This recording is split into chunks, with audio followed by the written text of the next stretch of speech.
recently lost a loved one in an aviation disaster? Have you suffered injury, shock to the senses, or property damage as a result of airplane debris or, God forbid, falling body parts? Then call me, Saul Goodman. It goes without saying that the 6, 7, perhaps even 8-figure cash settlement that I can win for you will never fill the hole in your heart caused by your tragic loss. But you deserve justice. So if you want to tip the scales back in your favor, better call Saul. Saul Goodman, attorney at law, 505-503-4455. Say habla español. How about we get him a real attorney? Man, what the hell is this? This is who he hires? What? Are you kidding me? This is the guy you want. Dudes like Houdini. Seriously, when the going gets tough, you don't want a criminal lawyer, right? You want a criminal lawyer. Gave me the dead mackerel eyes. He meant it. Saul, Mike threatened me. He threatened Jesse. He probably threatened someone before breakfast this morning. It's what he does. Come on, grow a pair. Don't drink and drive, but if you do, call me. I was having too much fun. For Kim Wexler, I believe she works there.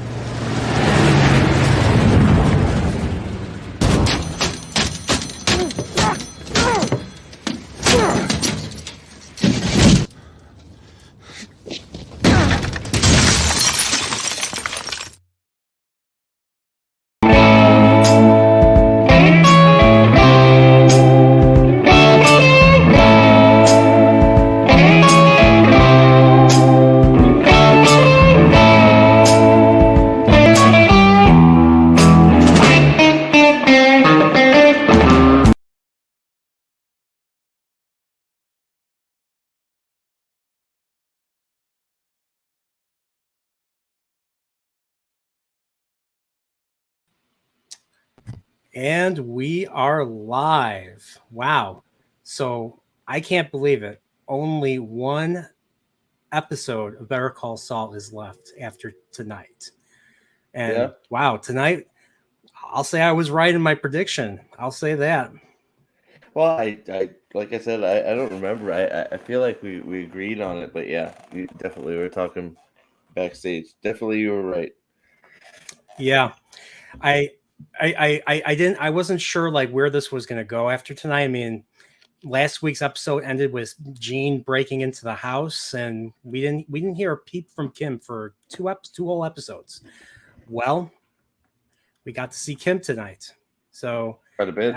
I'd say it's not a lone Kim episode, but it was the first half of it pretty much was. So, credit where credit's due to Mr. Judo Joker, wherever he may be.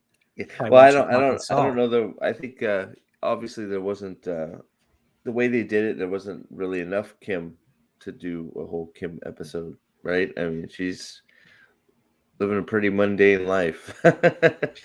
so if you could call it that, I mean, which obviously Saul calls her out on. She's pretty much hiding in a hole. Yeah, we'll get to that. So everybody, welcome. This is the penultimate after show, penultimate after Nerdporial after show for Better Call Saul for this final season. I'm your host. I'm not the Nerdporial life form tonight. Now I identify as the Cinnabon Admiral, because a certain character from a certain movie I like says this all the time, and I'll show it right now. Admiral. You just can't resist. You just have to. Yeah, and the way Ricardo Montalban's all jacked up like that, he doesn't need Cinnabon. Yeah, you have to feel good. You have to be in good shape to be Khan. Maybe on cheat days, Khan gets some Cinnabon. I don't think they have Cinnabons on SETI Alpha 5. All they have are those eels all they have is sand and those eels that take over people's brains. It goes into your ears and takes over the brains, grows on the cerebral cortex. That stuff. You would know better than me, man. I have no idea. Yeah, I guess. So yeah, tonight's episode. I mean, okay, so before we get into the episode, me and Steve are going to break this down, and then after we break this down, we will answer whatever questions you guys have. And if you guys have any questions, before you put ad nerdporial and then your question, I will see the ad nerdporial and then I will save it. I will, because I'm using StreamYard, so I will click the star, and it will save your chat, so I can read your chat. You won't have to rewrite it or whatever, because I know some of you guys last week had to rewrite it. So, but before we get into that, let's say hello to whoever's here. Who's here? So Richard James was here earlier. He says, if Lyle dies, we riot. Well, Lyle didn't die, so no riot. We didn't, but we didn't get any Lyle, so he could be dead for all we know, right? I mean, well, he wasn't. He's not working at. I mean, in canon, he's not working at Los Pollos Hermanos. It's the at least at the location that we see in Breaking Bad. So it's a different. It was a girl. Right. It was a different girl who did that. Was the manager for that store. So we'll see. Gap After Dark says, "Hail all." Well, thank you. We have Jake D says, Whoopstotska. I don't know what that is. And Wings of Nerdporials carry you to Wooville. Sounds like something out of Dr. Seuss. And then Max Redstone. Yep. And then we got Lone Shark. And he says, forced and cringy Jesse scene. I actually appreciated that scene. We'll get into it. But I did appreciate that Jesse Pinkman scene linking Kim to Breaking Bad even more. So, especially when they bring up Combo. We'll talk about RIP Combo. We'll talk about when we get there, but yeah. Shh, no spoilers. What's a nippy? Oh, sorry. Okay, I'm kidding. Go ahead. Yep, and we got Electric Ninja 01. Finished it. Welcome. Wyatt Kern. Yep. And the episode ending destroyed me. Yeah. Yep. And then we got Dan Crane. Jimmy, what the hell? Yeah, I know. Oh, look who's here. It's like in mid morning in UK. Purple, how are you? Gotta be exhausted. She had a stream herself. They Sandman, right? So yeah. I gotta go back and see it now that I'm off work. I missed it, so I heard it was good. So which one? Was it Sandman? Right? The new Netflix. Yeah, I haven't seen it. I've heard mixed things about Sandman. I know how everyone we know feels, but when I'm at work, I'm on another planet. So I know Gray said it was boring. He says it's such a great. He's like it's such a. I don't know if it's a book or a comic, but the source material is really good, really compelling. But the way they're adapting it is they just made it boring. Well, so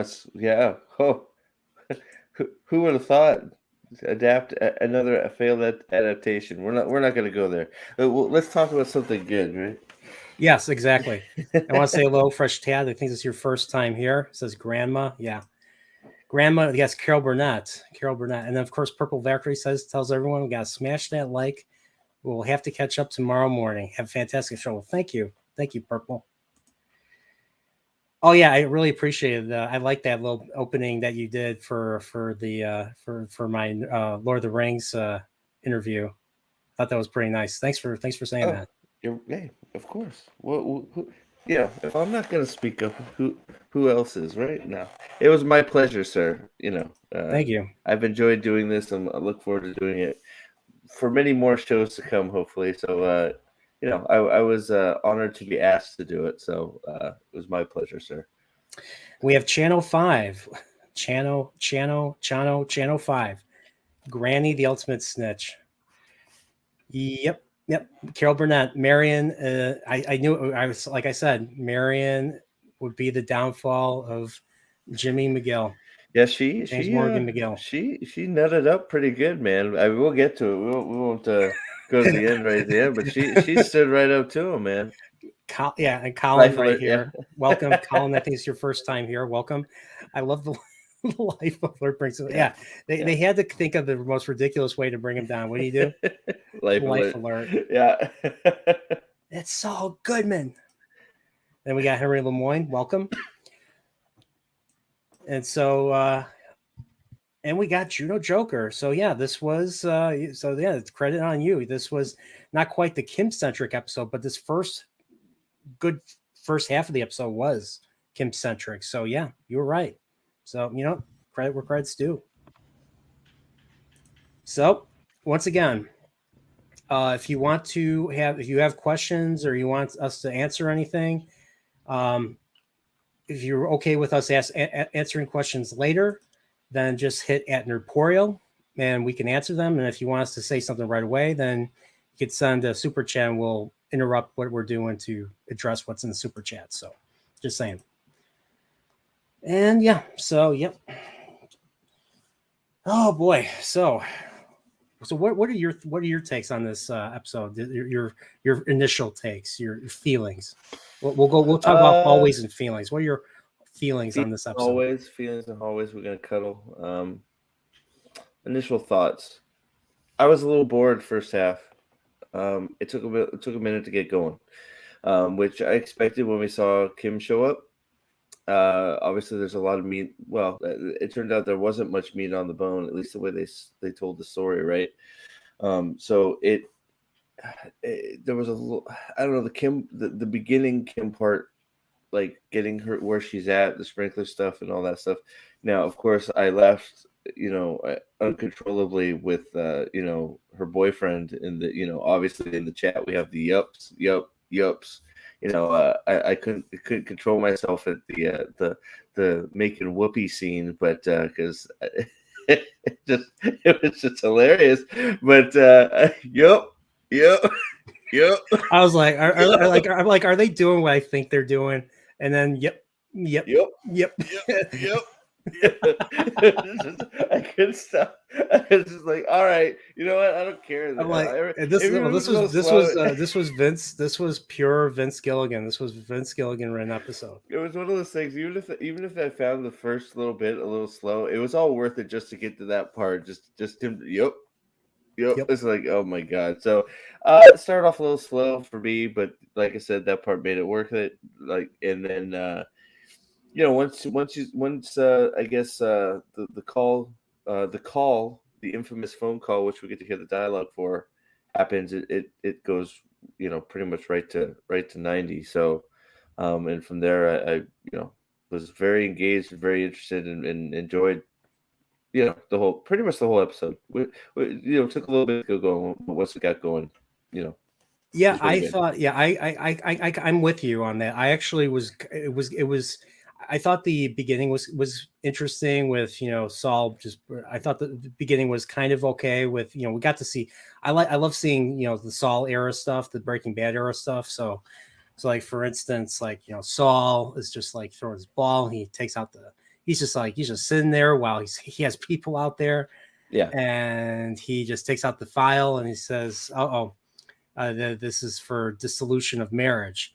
And I was like, oh, Kim's going to be in this episode. Judo Joker was right. # Judo Joker was right. But we got to see Kim. I thought it was, interesting seeing her as a brunette instead of the blonde. A little bit jarring. And well, let's just say like her life is kind of dull. So kind of very dull. Extremely. Very dull. Like the whole black and white thing is I don't know if it's just to basically showcase that their lives are just completely dull compared to drab how and they've dreary lived and before. dull, yeah. But and it's the first time, and I love the episode. I'm just gonna put that. But the first little part before we got to the the ups, and I started laughing my butt off. It was the first time I checked my phone during a Better Call Saul episode during while it was playing. So it was one of those. It was a little bit slow getting started, but like I said, it pays off. It pays off.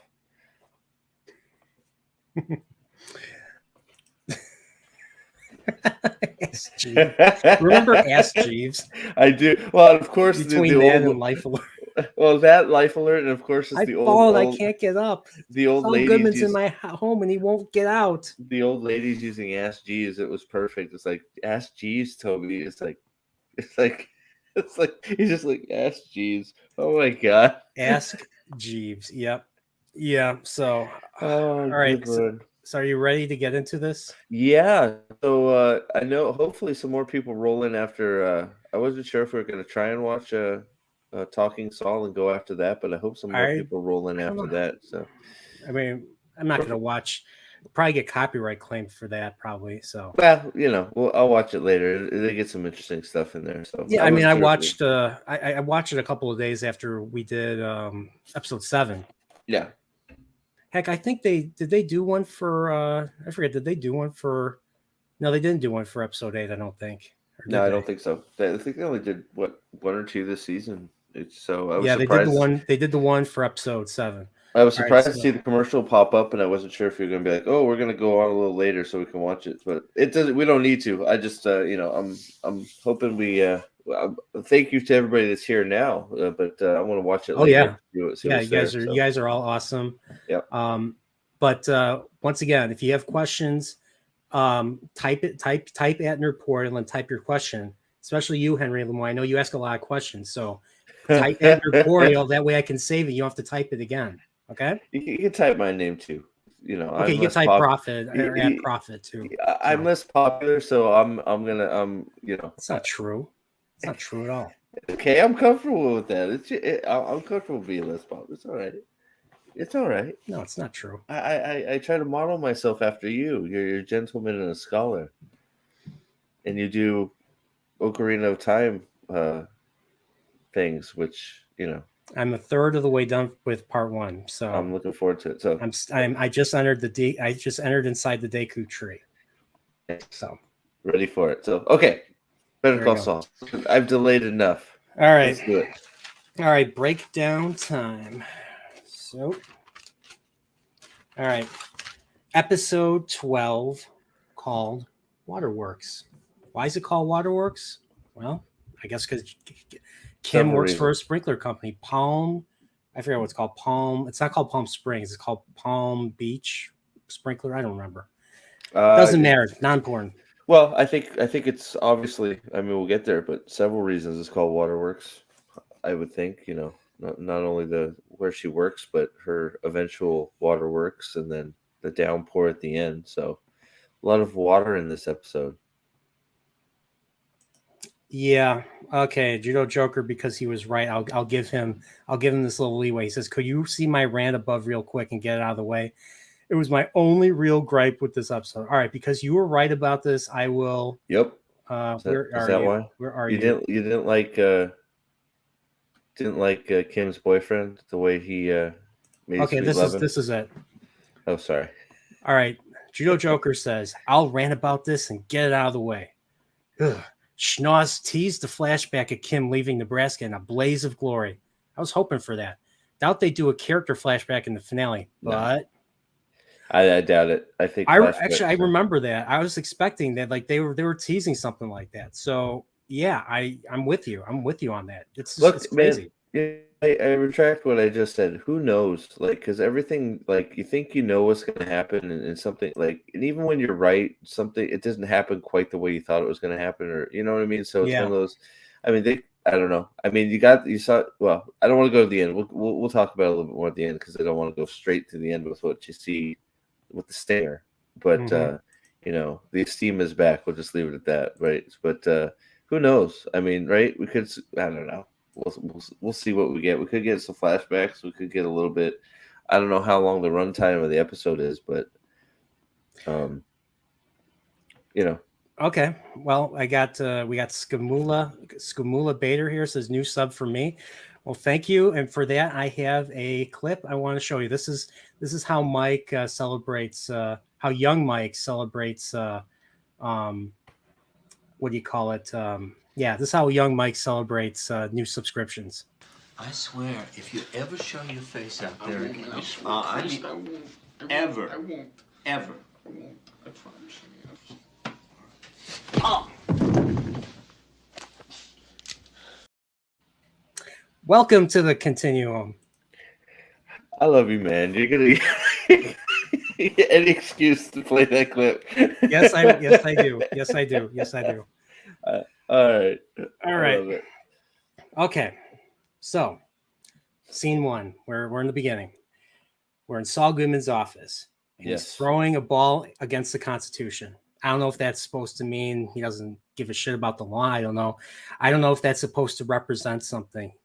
It could represent him not taking the loss seriously. I think it's just maybe there's some representation. I think it's just him literally just throwing a ball against the wall, stalling to piss Kim off. We find out later, but is that what you think? Okay, I think well, I mean, the divorce papers are on the table. I mean, he goes right behind the table and opens them up, and then we find out later, not to go ahead, but she's out waiting for him to sign the papers. So I think that's literally just him being like, I'm going to be obnoxious and make her wait.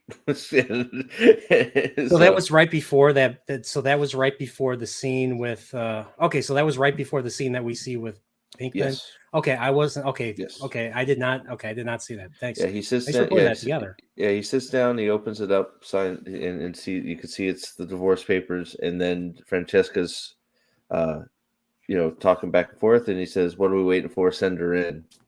And then, I think that's where it connects at the end of the episode. That's where it cuts to her, and them doing their thing. But yeah, look at all these subscriptions. Awesome. Oh yeah, got thank you for subscribing, Pet Chiropractor. Well, you know what? Another excuse to interrupt. So let's see, what's another young Mike I can do? All right, here we go. I think I take him now. Shut up. I'm sorry. I'm sorry. No, shut up. Yeah, please. Just shut up, Mikey. Mike Urban, young Mike says thank you. I love doing that. I know you do. All right, back to this. So, and of course, Saul gets a phone call. Someone's complaining on the other end. Who else would that be? Francesca, because Francesca's like, I don't want to be here. It's almost 8:00. I'm out. I don't care if the world's coming to an end. I'm leaving at 8:00. And he's like, oh, okay, whatever.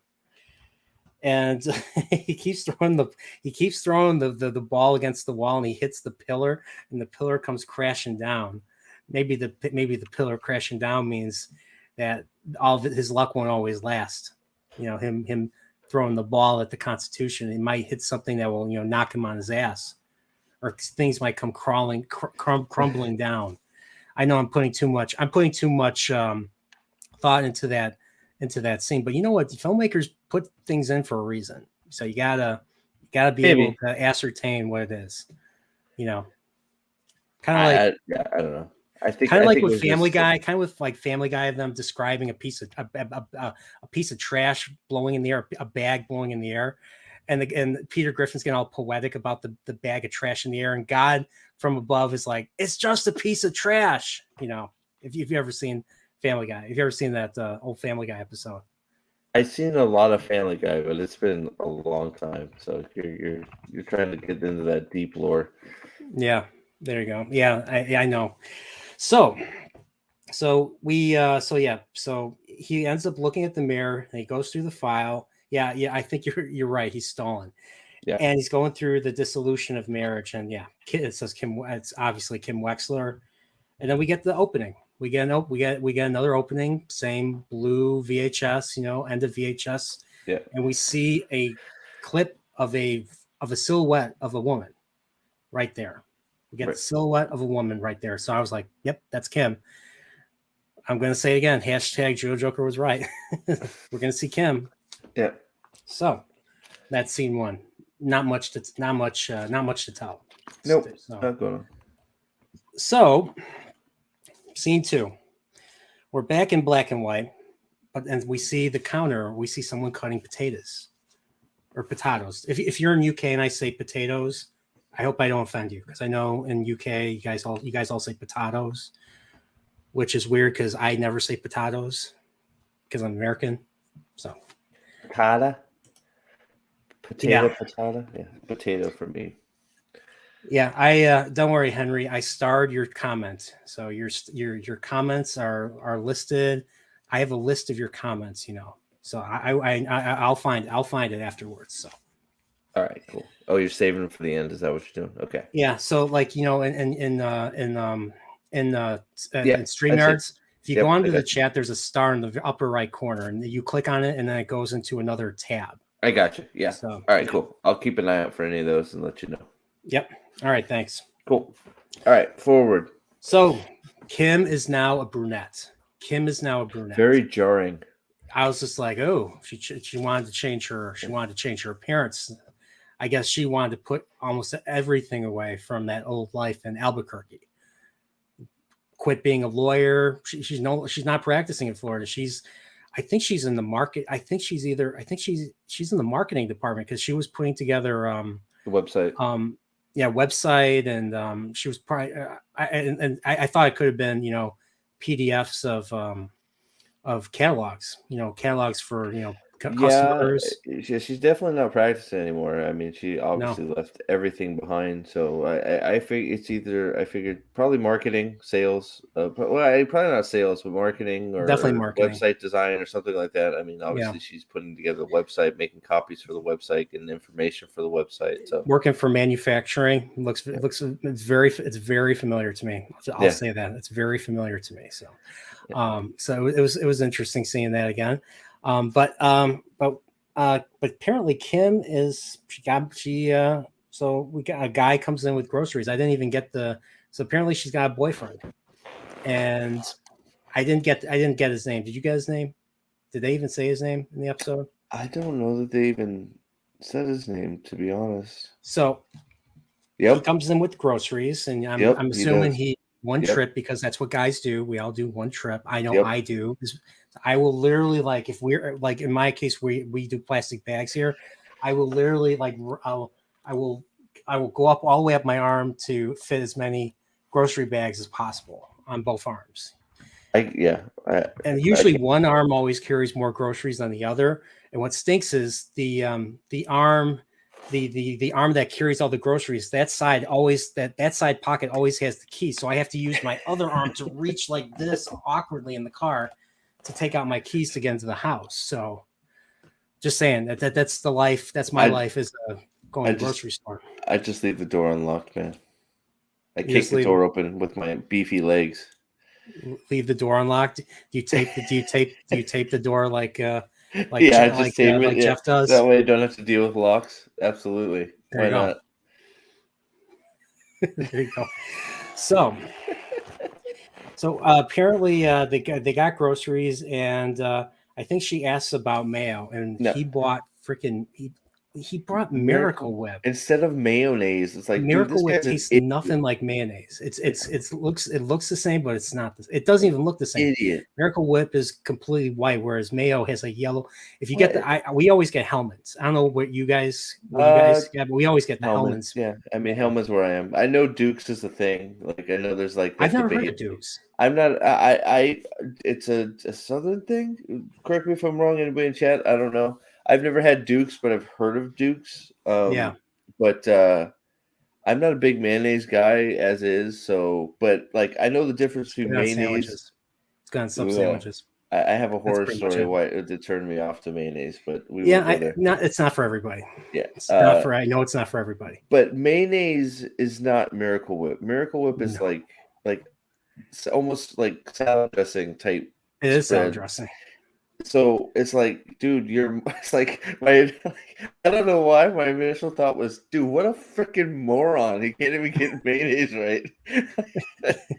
Yeah. I mean, yeah, like maybe when I was a kid, I might have liked Miracle Whip, or because that's what my school had. They called it mayonnaise, but it was actually Miracle Whip. Yeah, I'll do a few things with Miracle Whip just because I'm a sweet guy. I like the sweetness, but because I don't know, but I know the difference. He should know the difference. That potato salad probably tasted like garbage. Yeah, and then she had tuna salad. She had tuna salad with Miracle Whip. And she's like, she didn't seem too happy either. So no. So no Duke's mayo. So we got Miracle Whip, and of course we see deviled eggs, and I believe they were the ones entertaining the party. They were hosting the party outside their house, I believe. So we had no idea I don't know if they were her coworkers and their husbands, or I'm not sure who they were. Did you catch any of that? I'm sorry, what was that? Oh, the barbecue that they had. Did you catch like who were the guests? I don't know if they were. I don't remember if they were coworkers or I don't think they his didn't look like the friends. coworkers. I think they were just neighborhood. I would guess just a party. I mean, I don't know. I don't think it was important.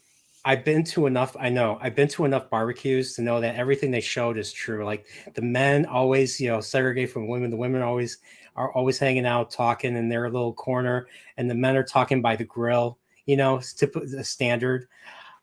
Same wherever I go. So, Yeah, I mean, it's it just, it was just. I don't think it was important, but it was just like I think it was all just to show how she's just sort of moved on.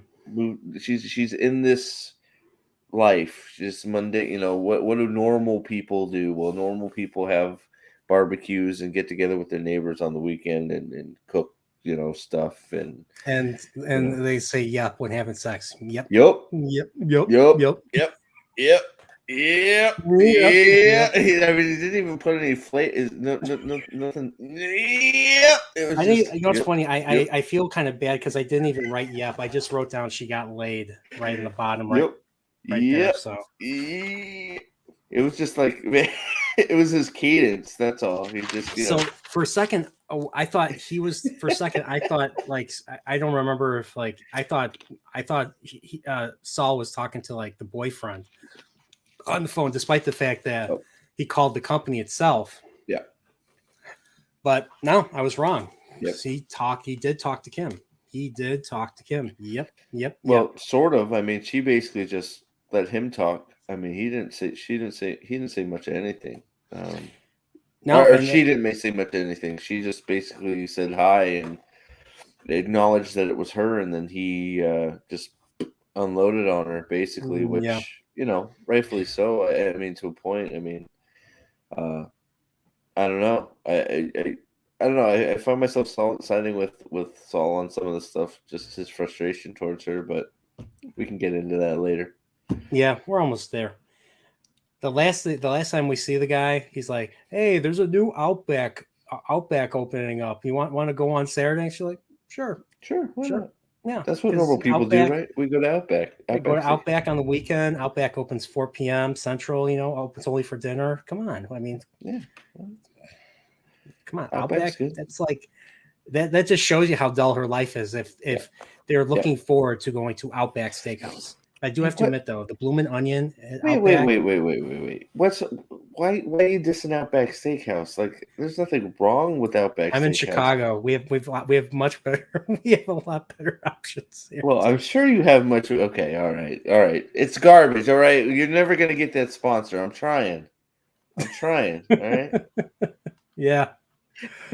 I mean, we have Gibsons, we have Mortons, we have Gene and Giorgetti's, no, look, it's like what I think Dawn Spina just said. It just highlights how dull her life at this point. She's just as bad as Miracle Whip. That's exactly what it is. Yeah. Maybe she took the Miracle Whip with her to the Outback Steakhouse. The 737,000 will come back. What is that? Is that her half of the money? I forget. That doesn't seem like enough. I'm not sure what that is, though. Elaborate, man. You've had some good comments out there. Make sure you add Norporial so he can go over them later. I've seen some of your comments. Go ahead. Yeah, I got Judo Joker. I have 4 comments at Norporial. So if you have more, Dan's had some good comments. So just make sure you add Norporial so we can save input latency's got one there for you too. But I don't want to get bogged down with that. So yeah, there you go. Make sure you add him, Dan. You got some good comments. Let's proceed, sir. All right. So not to Outback Steakhouse though, apparently. No. So next day, she's driving to work. It's called Palm Coast. Palm Coast Sprinkler. At first, I thought it was Palm Springs, but no, that's in California. So it's not Palm Beach. Sorry, why it's elaborated for us 737. That was the bank account of the cancer guy. That's how much he had in his bank account. Oh, okay. I see. So, sorry, just because that's on topic a little bit, but sorry, didn't mean to interrupt. No, it's fine. So she's at work. She's got her own office. She doesn't have a cube. She's got her own office with walls. I have not had an office with walls yet. So you have to earn that status. So, we see her working. And of course there's a birthday card, and the birthday card, they're signing a birthday card. It made me think of the card that Mike signed when he went to Madrigal, when he stole the dude's ID. He stole the bald dude's ID to get into Madrigal. And then he's in the, I think it was the kitchen. I think it's when the two dudes were talking about who would win in a fight, Bruce Lee or Muhammad Ali. Yeah. And of course, Mike sided with Muhammad Ali because Muhammad Ali is like 240 pounds and he's 6'3", as opposed to 130 pound, 5'7" Bruce Lee. You know, just saying. Yeah. I don't know. I don't know. That'd be a tough one, but you know, probably Muhammad Ali. But Bruce Lee is a fast little dude. I shouldn't say little dude. He whooped my butt in 2 seconds. Did you see Once Upon a Time in Hollywood? I did. I laughed. Brad Threw him into the car. Pitt, Just Brad throws Pitt him and into the Bruce side of the Lee. car. Yeah. Just real quick, Mike. I think it was who was it that pointed out? Wyatt again pointed out. Mike made a comment. Mike Tackett. Anyone else notice the cancer patient that Gene was robbing had 737,000 in his account? The same amount Walt said he needed in Breaking Bad. There you go. Oh, yeah, you're right. Okay, you're right. So, he did. But what's funny was Walt changed his mind. He's not in the money making business. No, he's in the empire building business. The empire building. Jesse. So there were too many good things to clip. So it was just, I laughed so hard at the Mike threatening someone before breakfast thing.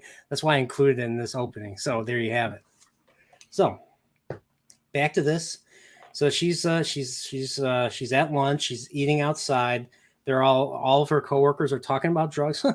What is the drug that does this? Yeah. What is the drug that does that? You know, and Kim's just like, oh. Kim's just pretending to be, you know, interested. Yeah. And well, we see that she writes. I mean, like I said, she writes, you know, technical documents. I'm assuming marketing documents for the company for customers. And well, she gets a phone call. She gets a phone call from Victor St. Clair, also known as Gene Takovich, also known as Saul Goodman, also known as James Morgan McGill. There you go. So we're gonna hear the conversation that they teased last week. That ended with him hitting the phone and breaking the glass on the telephone booth.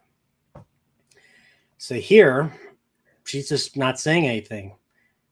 She ends up what's funny is she stares at the phone, and then she's nervous, and then we hear, like I said, last week's conversation. She's not saying much, and she asks what he wants. He's like, I want to catch up. I want to catch up after it's been 6 years. And she actually ends up telling him that he shouldn't be calling her, and tells him to turn himself in.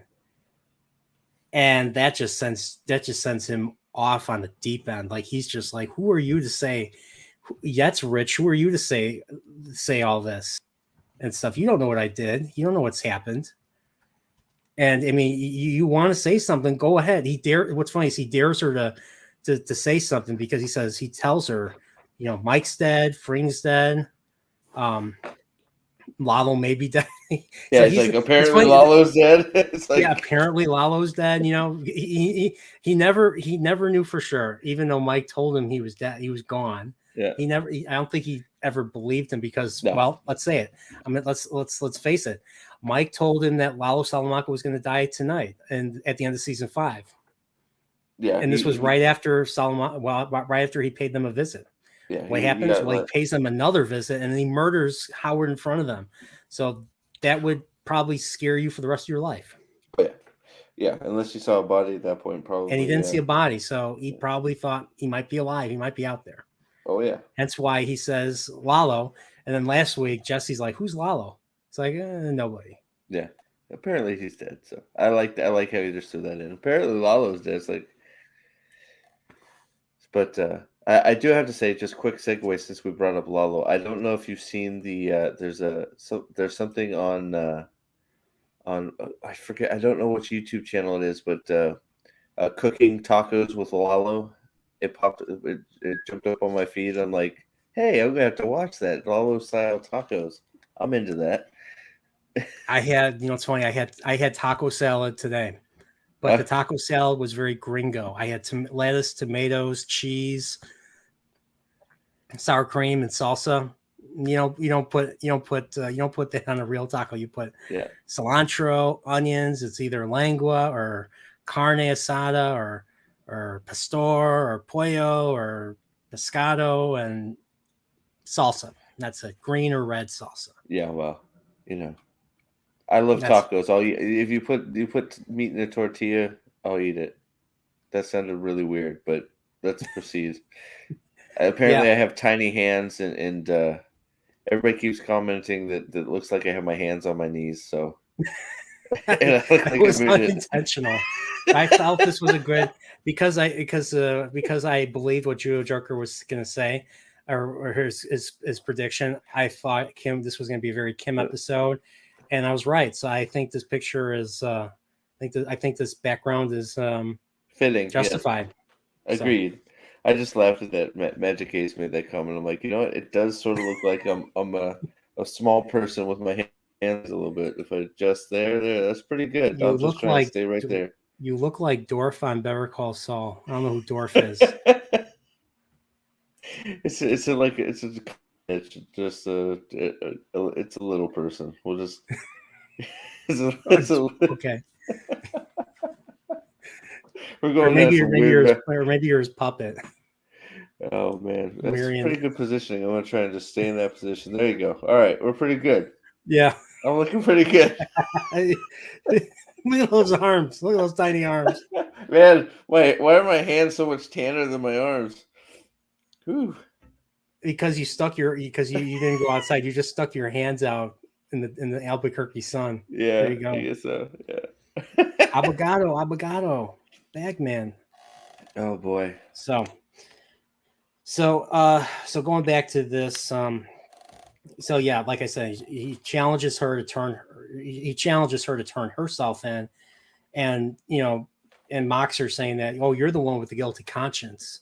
So, and then she's basically calls her out on her life too, like basically saying you're just might as well turn yourself in and instead of just hiding, or I forget exactly how he puts it, but basically calls her out for living the boring, mundane, nothing life that she is, just sort of going through the motions of waking up and doing things that a normal person would do, right? So sort of sits there and takes it, right? And then just sort of gives I'm glad you're not dead, and then hangs up, right? Yep. So. I'm glad you're alive, and then just hangs up right away. And that's probably where he starts getting, Oh yeah, absolutely. Bashing the phone. Beats the crap out of the phone booth. What did that phone booth do to him? And and then she goes out there and she says, "Happy birthday," and it looks like she's trying to be acclimated to this life. So that's scene 2.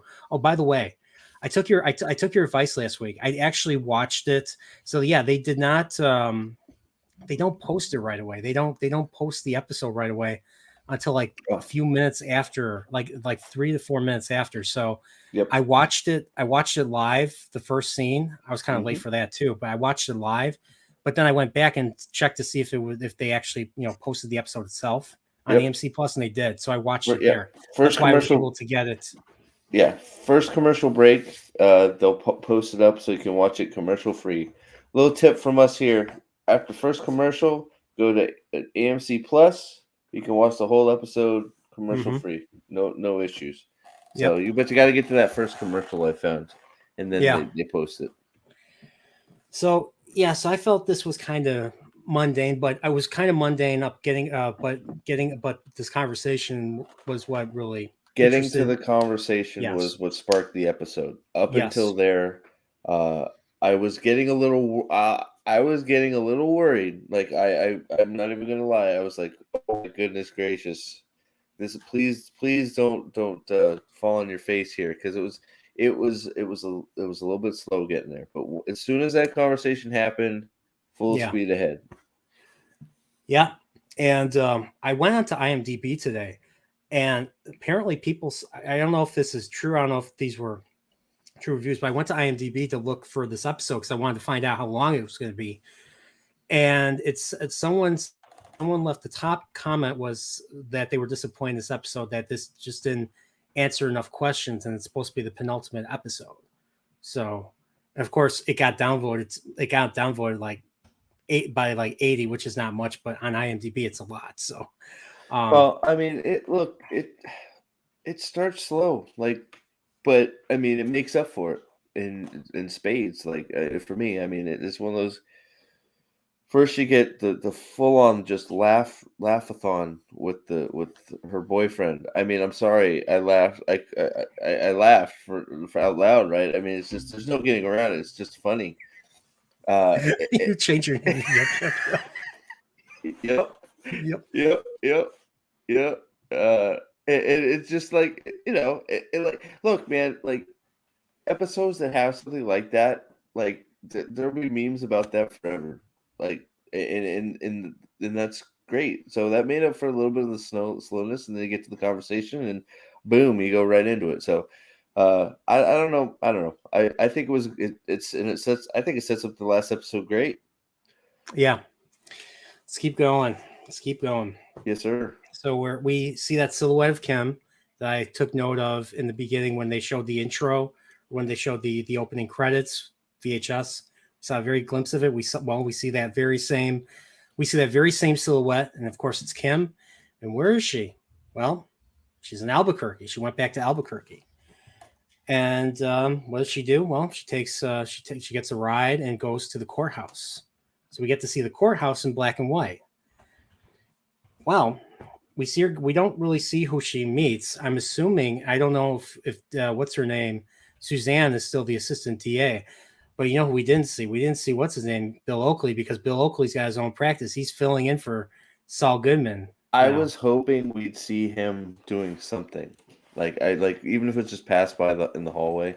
I did find it interesting that, you know, the lawyer that was helping the older gentleman had the exact same haircut as Kim, was basically obviously meant to make her think of herself, you know, standing up for the little guy, but it's the exact same little, you know, curly, you know, ponytail to the exact same way. So yeah, that's a nice little touch. Yeah. And then of course the next thing we see is, and I didn't think we'd see her again, but we see Cheryl Hamlin again. So Cheryl Hamlin is sitting there, and she gets a phone call, and we find out that Kim is actually out front. And well, Kim comes in. They're seated at a table inside in a room. Not quite it's like a, I guess, a meeting room or something. I don't know what you would call that room. And that it's because it's her house. It's a mansion. It's a big. It's a one of her many dining rooms. I don't know. I mean, dining room, probably dining rooms. I guess it looked more like a corner study room right by the door, back door or something. Office, I don't know. Maybe. Yeah, maybe kind of. Not quite, but it doesn't matter. Nope. So Cheryl is sitting at the table, and Kim gives her statement. So apparently, when she was at the courthouse, she made a statement, and we don't see the whole statement. We see bits of it, but we know that it goes into the detail what happened in episodes 7 and 8. Especially with what happened to Howard and like how he died and everything that went forward. I was surprised it was everything, the whole shebang. Like, she didn't leave a detail out. Yeah, but I got a member. We got a couple of members here. I need to say hello to. We got Salty Texas C nerds. Yeah, nerd. Yeah. I always, if there's ever another nerd, I always get very happy. I'm like, oh, there's another nerd in the chat. I gotta get my hands back on my knees. All right, here we go. Right. There you go. We got DJ Ronnie G says, I just started season 2. Keep watching. You're watching Better Call Saul? Keep watching. There we go. So yeah, she just unloaded everything. I was surprised it was everything. Like, I knew that there was obviously, I think he knew the call was going to mess her up in some way, but just to drive all the way to Albuquerque and then just make a blanket statement about the whole deal. Like, I don't even know that she needed to go that far. It just needed to be some details. She And wanted let's, you know, it made me think of whether she's decided to make a deal with the DA or not to try and, you know, with Saul. I don't know. Yeah, she's just she's trying to clear her guilty conscience. I mean, that's what she's trying to do. And well, we see how Cheryl reacts when she reads the entire thing, and then then she speaks. She asks, Howard was murdered, and that I mean, you hear about, now I never knew anyone that was murdered. I've known people who committed suicide, and it's weird. The feeling I got when I learned about that, about someone that I knew, and I didn't even know well, just someone I just knew from school, someone who I was very, very, very loosely connected to. I got the heebie-jeebies. I cannot imagine if you knew someone who got murdered. Well, I cannot imagine the feeling. I think it's twofold. She is under the assumption too that Howard lost his mind, went on a drug-filled bender, and killed himself. Yeah. So now not only is she learning that no, his reputation has been destroyed on purpose and maliciously. Yeah. That he was randomly murdered by chance, just literally wrong place, wrong time. So I think that's going to help and hurt her. Honestly, I mean, obviously it's going to make her feel a little better that she knows Howard didn't go nuts. Yeah, it's like she said, I can sue you in civil court for everything you have. She wouldn't win that. There's no proof. I mean, except for her. I mean, I don't know that she. It's like, I think it's somebody said, W. Franklin says it. She didn't really do. I mean, she didn't really do anything illegal. I mean, she was messing with him, and maybe, you know, obviously some drug charges. Maybe if they could prove it. But there's nothing there. I mean, with how long it's been, there's no evidence. Kim says it straight up. There's no evidence. Yeah, the only thing that I could see that was probably illegal was Jimmy stealing the car. Jimmy stealing the Well, I mean, Howard's car. They did some drugs, and they did some illegal stuff, but there's no proof. It's there's been a long gap of time between there. There's no way they're going to prove any of this. So I don't even know what I mean, I'm not a lawyer. I don't even know what the statute of limitations is for. I don't even know what they charged them with. Reckless endangerment, maybe. I don't know. I don't know. But it's like Kim says. Kim says it straight up. The DA is just not going to do it. It's not worth pursuing. Yeah, I mean, they're going to pursue stuff that they can win. So yep. Yeah. So it's So I did find it interesting that she asked about the body.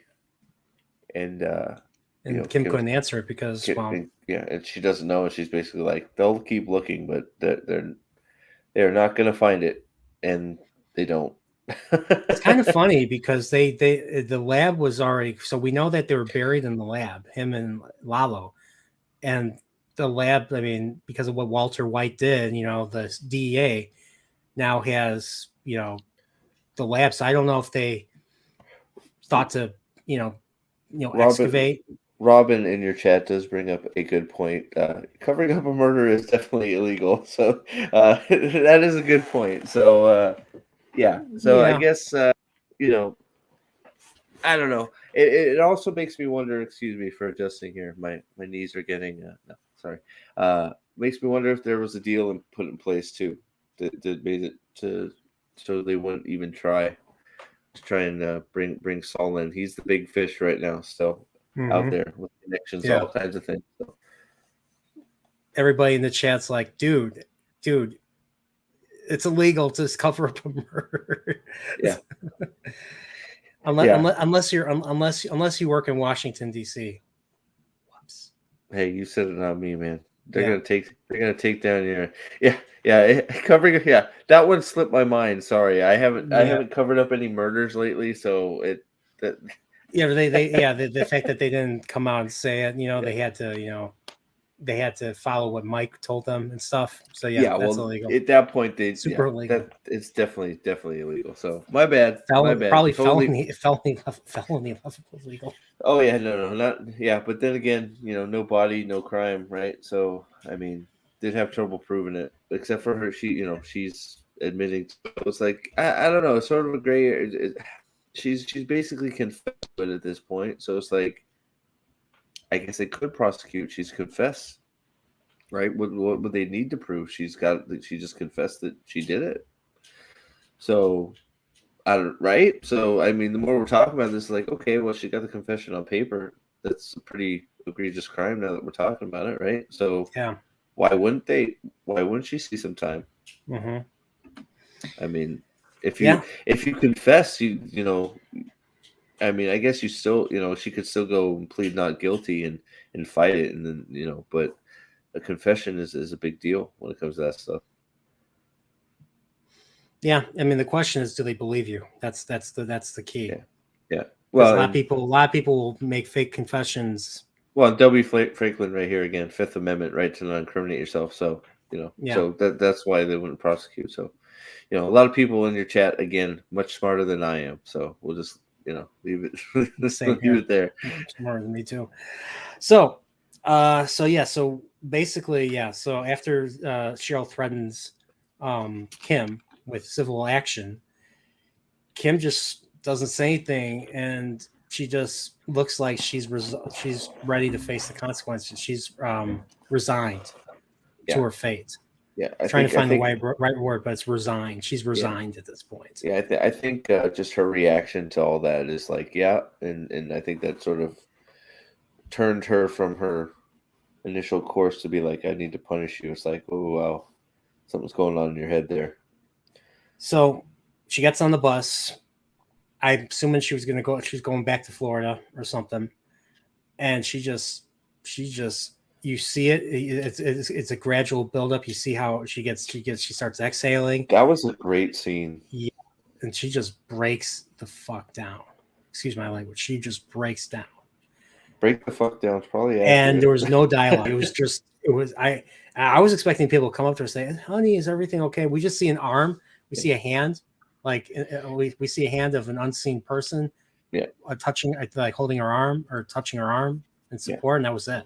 No, you can see there's an older couple that they're like blurry. You can see an older man looking at her like, you know. Yeah, they're looking at her and they're like, "Well, we don't want to get involved because we live in the city." And I'm sorry, I'm one of those people too. I don't want to get involved.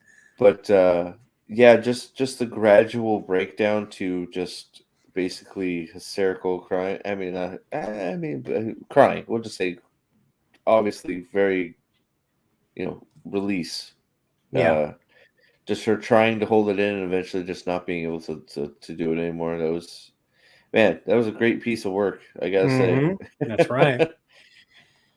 So after that scene, it cuts to the next. It cuts to black to the next scene. So now we're back with Gene. We finally get Gene again. And like this follows up from last week. So Gene breaks into the cancer guy's house. I don't remember his name. I don't even know if we even got a name. But cancer guy's house from last week. Guy is snoring on the floor, so he's definitely still asleep. Yeah. And Jimmy, like, remember Jimmy with the switch or Gene with the switch in season 2? Well, he's completely shed Gene Takovic. Remember he gets locked in the garbage room. Yeah. And, And like it's like do not press the emergency or the alarm will go off. Well, there was another thing in the same episode where he's working at Davison, Maine. He's got his own office, and there's a switch there, and it says do not turn on the switch under any circumstances. And what does he do? He turns on the switch as Jimmy, but as Gene, he wouldn't do that. So now, because of him tapping a piano key, he's going back to Jimmy. He's reverting. He's more and more reverting back to Jimmy, slipping Jimmy. Yeah, Gene's gone at this point. I think Gene completely. Gene's gone.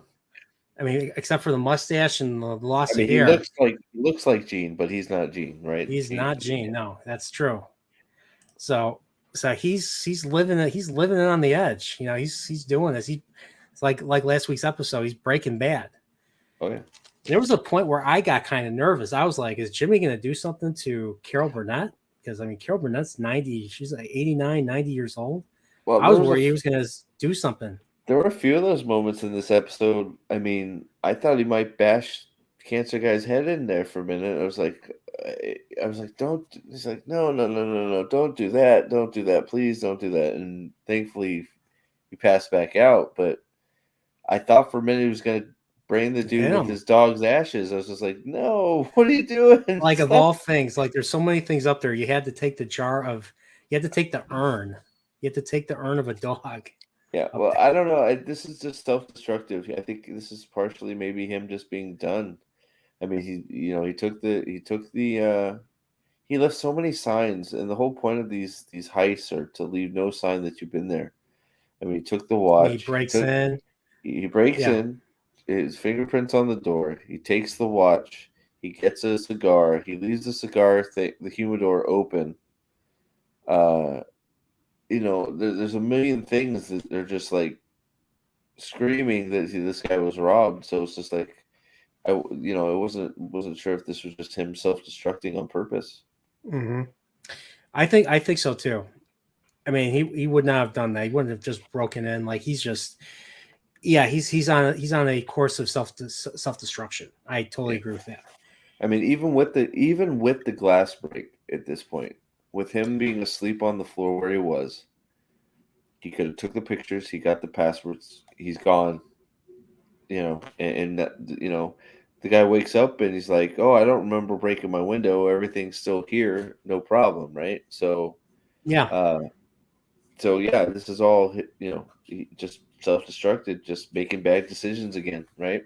Yep. Greed. Yep. Yeah, and like you said, so he's inside play. Nothing happens. Finds the passwords. We see Jeff coming back. Gene's about to leave, but then he decides to go upstairs. And like this was before the cops came, and then the cops were just there. I don't even know why the cops were there. They were just eating. They just pulled aside having lunch. And what's funny was, I don't know if any of you seen the Halloween 2018 film, but there was a similar scene where it was just a wacky scene of two cops complaining about their lunches, or they were arguing about their lunches. And one of the cops is one of the production designers, I believe, on the movie. Oh yeah, one of the effects guys, and they're arguing. He's like, "Oh, this is what I eat for lunch every day." He just takes out a brine. He's like, and the other cop's like, "That's what a 5-year-old would make for his lunch." So it made me think of that. Yeah, but they weren't there. They weren't called there. They were just they're just having lunch, and it just happened to be behind Jeff. And because Jeff is inexperienced in the game, he spooked, and he drove like a moron. Drove like a moron and crashed into a parked car. Do you think that was him being moronic, or do you think he crashed on purpose? I think he was being moronic. Probably. I think he freaked out. You think he freaked? Well, it looked like he freaked out just from him putting in the gear. He's watching his rear view and all that. So I could believe that, but there's part of me that also is like, I'm wondering if I should give him a little credit and he wrecked on purpose to let Gene get out of there. Yeah, that's a good point. That's a good point. I don't know. I mean, because if you think of it from Jeff's point of view, right? You wreck, right? You you're gonna get taken in. You just say, well, I misjudged. I was there to pick up a fare. Nobody came out. I accelerated too fast, swerved in there, right? The problem comes with the guy coming out and accusing, all of a sudden the robbery stuff. He has no reason to believe that Gene has robbed him. He should be going in and getting, normal height. Put this up. That is true. I could be giving Jeff way too much credit, but I think it's an interesting thing to think about. Yeah. Smooth criminal. Bum, bum, da, da, dun, dun, da, da, dun, dun, dun, dun, dun, bum, bum, bum. Okay, I can't keep doing this. Everybody's saying Jeffy ain't that smart. You're probably so the Chad agrees with me. I think it was a lack of experience. He hasn't been in the game long, and he sees the cops. He panicked and he stepped on it. You're and probably right. He crashed into a parked car. He makes a left turn, and I never knew. I didn't know you could do that. You could make a left turn to a parked car. Wow! He just plows right into them. It's like, yeah. I'm watching. I'm like, whoa! Like, is this gonna? I'm like, don't tell me this is what's gonna take Jimmy down. Well, and I love the cops' reactions. They're just like they're like the one guy just his fish They taco. really just do that? Pissed off about. The guy even takes a sip of his drink. It's like, all right, wrap up let's go take care of this guy. It's just like so annoyed. Oh, look who's back from the dead. I saw. I didn't even know. I didn't think Lalo cared about Gene. I thought the only thing Lalo cared about was getting out. So he's stuck with Howard for eternity in that underneath the thing. So, I mean, Lalo's on a trip to Belize, but yeah, I don't think Gene will not go to Alaska and he will not reunite with Jesse. No way. What does he say? I feel like there are lots of signs for this new spinoff with Gene and Jesse in Alaska. Peter Gould, make that happen. They open I don't think that's gonna happen. They open an Auntie Anne's instead and make pretzels. You know what I do? What I still want, though, I still want Mike to be resurrected. I want them to take his DNA, create a perfect clone of him, and his clone will look just like him. Look just like him, old man, and he becomes a PI in Hawaii, and it'll be Ermintrout PI. Or maybe they'll make him a robot like Picard. They made Picard a robot. Make him a robot. Why not? You know, why not? Nothing's sacred. Why not? Just No, teach him too. So he's like in Beverly Hills Cop. So you can just replay your video over and over again. Thank you. Good idea. Yeah, I figured someone trying to give you an opening. There you go.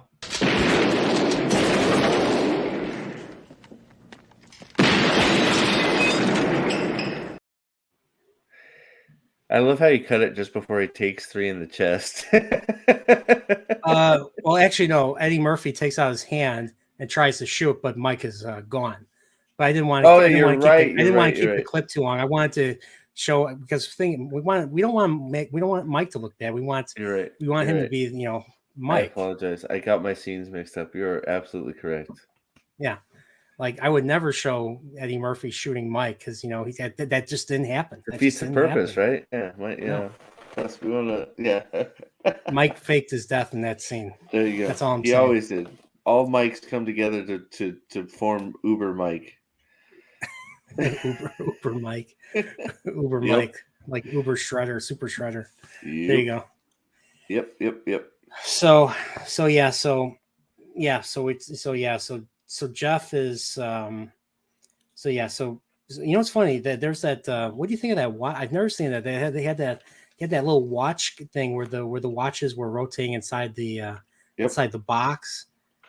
So I was like, it's a neat, very expensive, neat display case for very expensive watches. Yeah. So they took all the watches. And I think that was it. Yeah. Of course, Gene tries to leave. He sees the cops. He goes right back inside. I don't remember if he hides out before. I remember if he hides upstairs before that. I think he hides upstairs after that. Well, no, he doesn't. Comes out, he goes right back in, and that's when Jeff takes off. Like Jeff almost takes off, almost right after he comes out the door. So that's why I was sort of trying to give Jeff a little credit to see if he maybe did it on purpose, just because he might have seen Gene come out and been like, but I'm definitely on the side with you guys of just team panicked and went right into the car because he's an idiot. Yeah, yes, he is. Yes, he is. So we said, so where are we?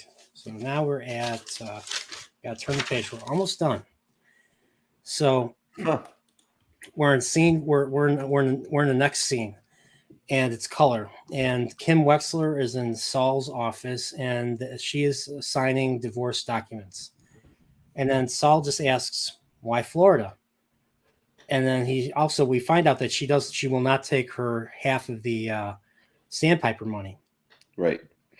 And she doesn't, I don't think she says anything. And he's just like, well, have a nice life, Kim. And then she leaves. Very, very extremely cold and petty. Yes. So, yeah.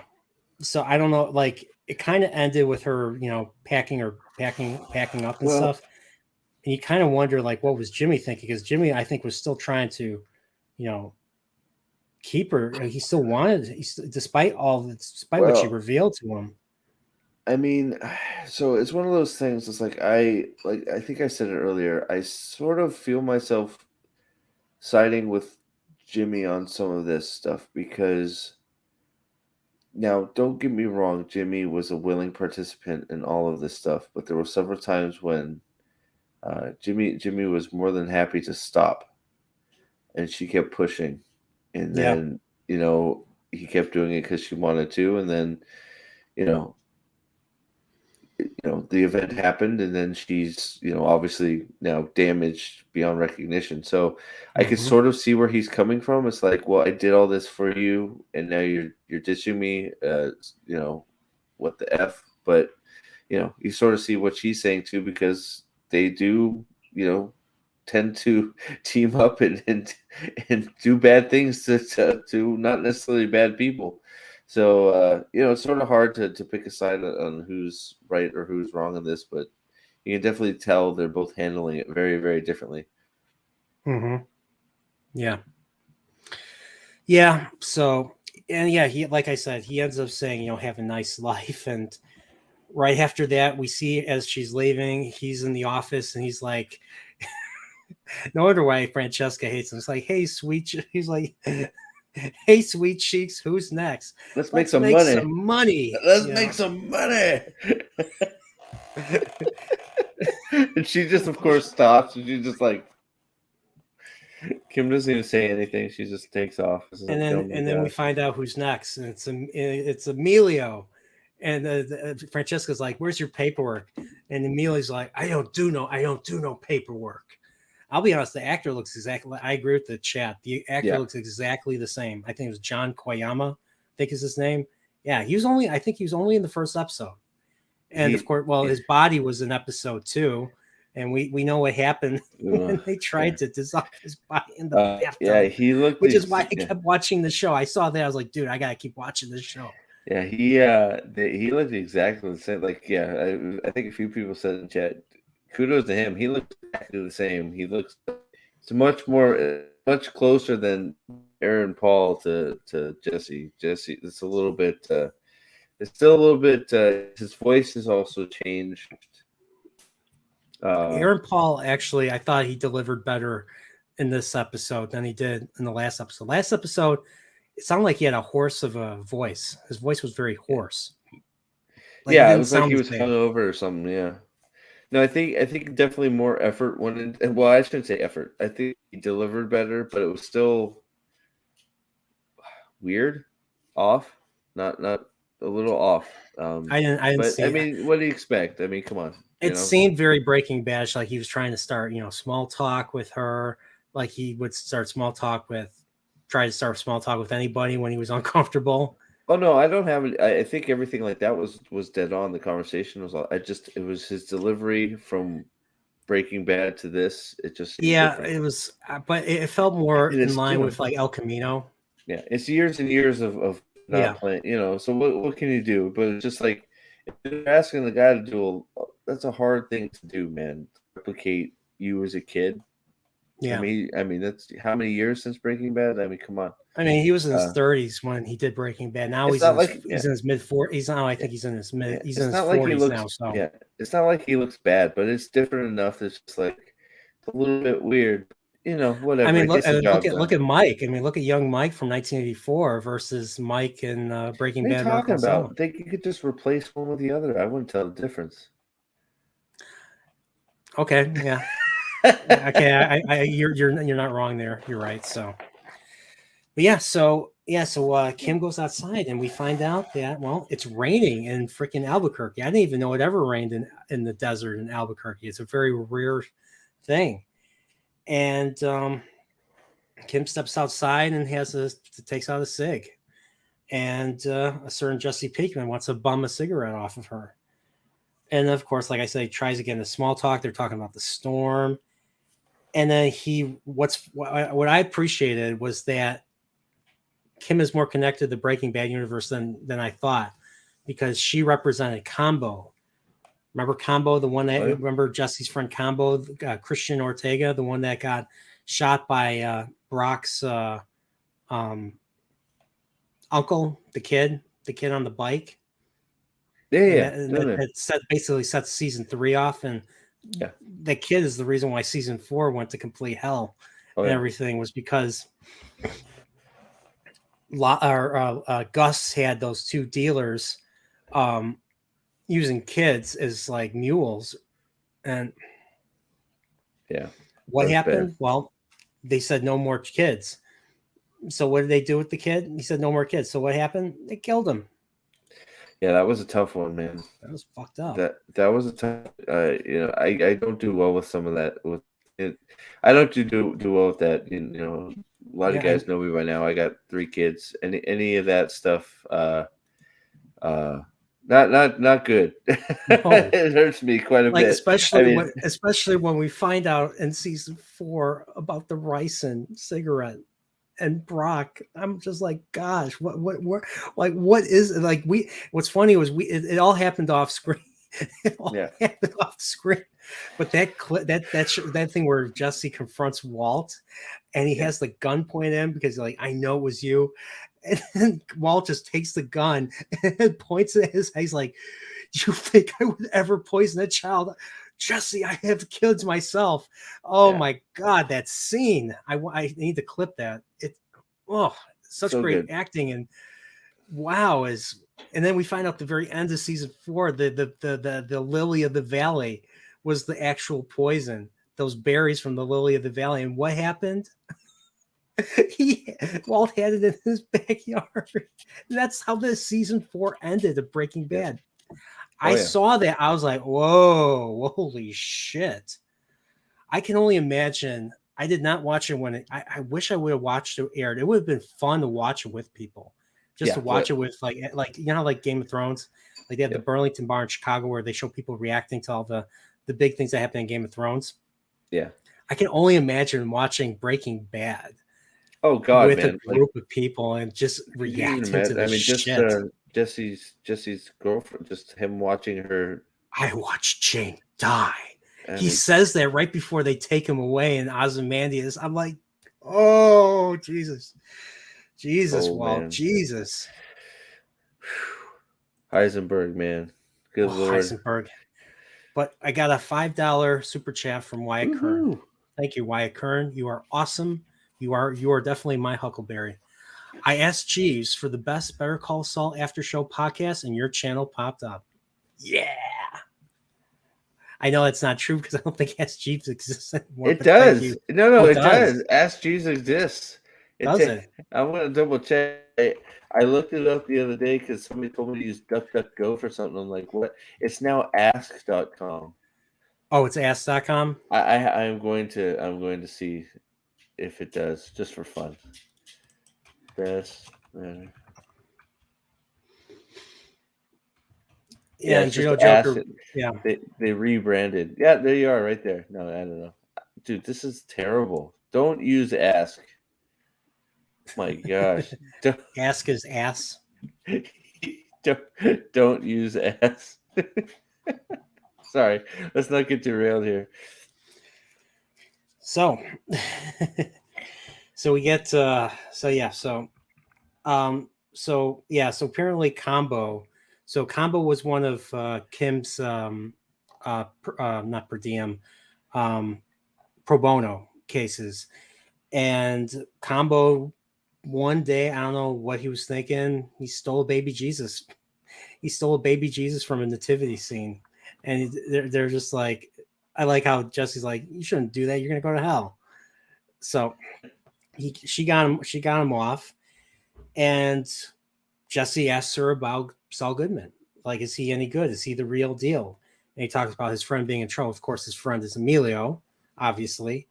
Mm-hmm. And Emilio and then he starts asking, would you hire someone that was super duper important based on a funny commercial? Like, would you hire a surgeon who did funny commercials, to do an appendectomy? Okay, I'm making that up, but he said, surgeon or something. Same thing with lawyers. The lawyer, you want the best lawyer. You want someone who will, be your advocate. Oh, yeah. And she says, what did she say exactly? She says, She says when she knew him, he was. Yeah. And then she When I leaves. knew She him, walks yeah. away.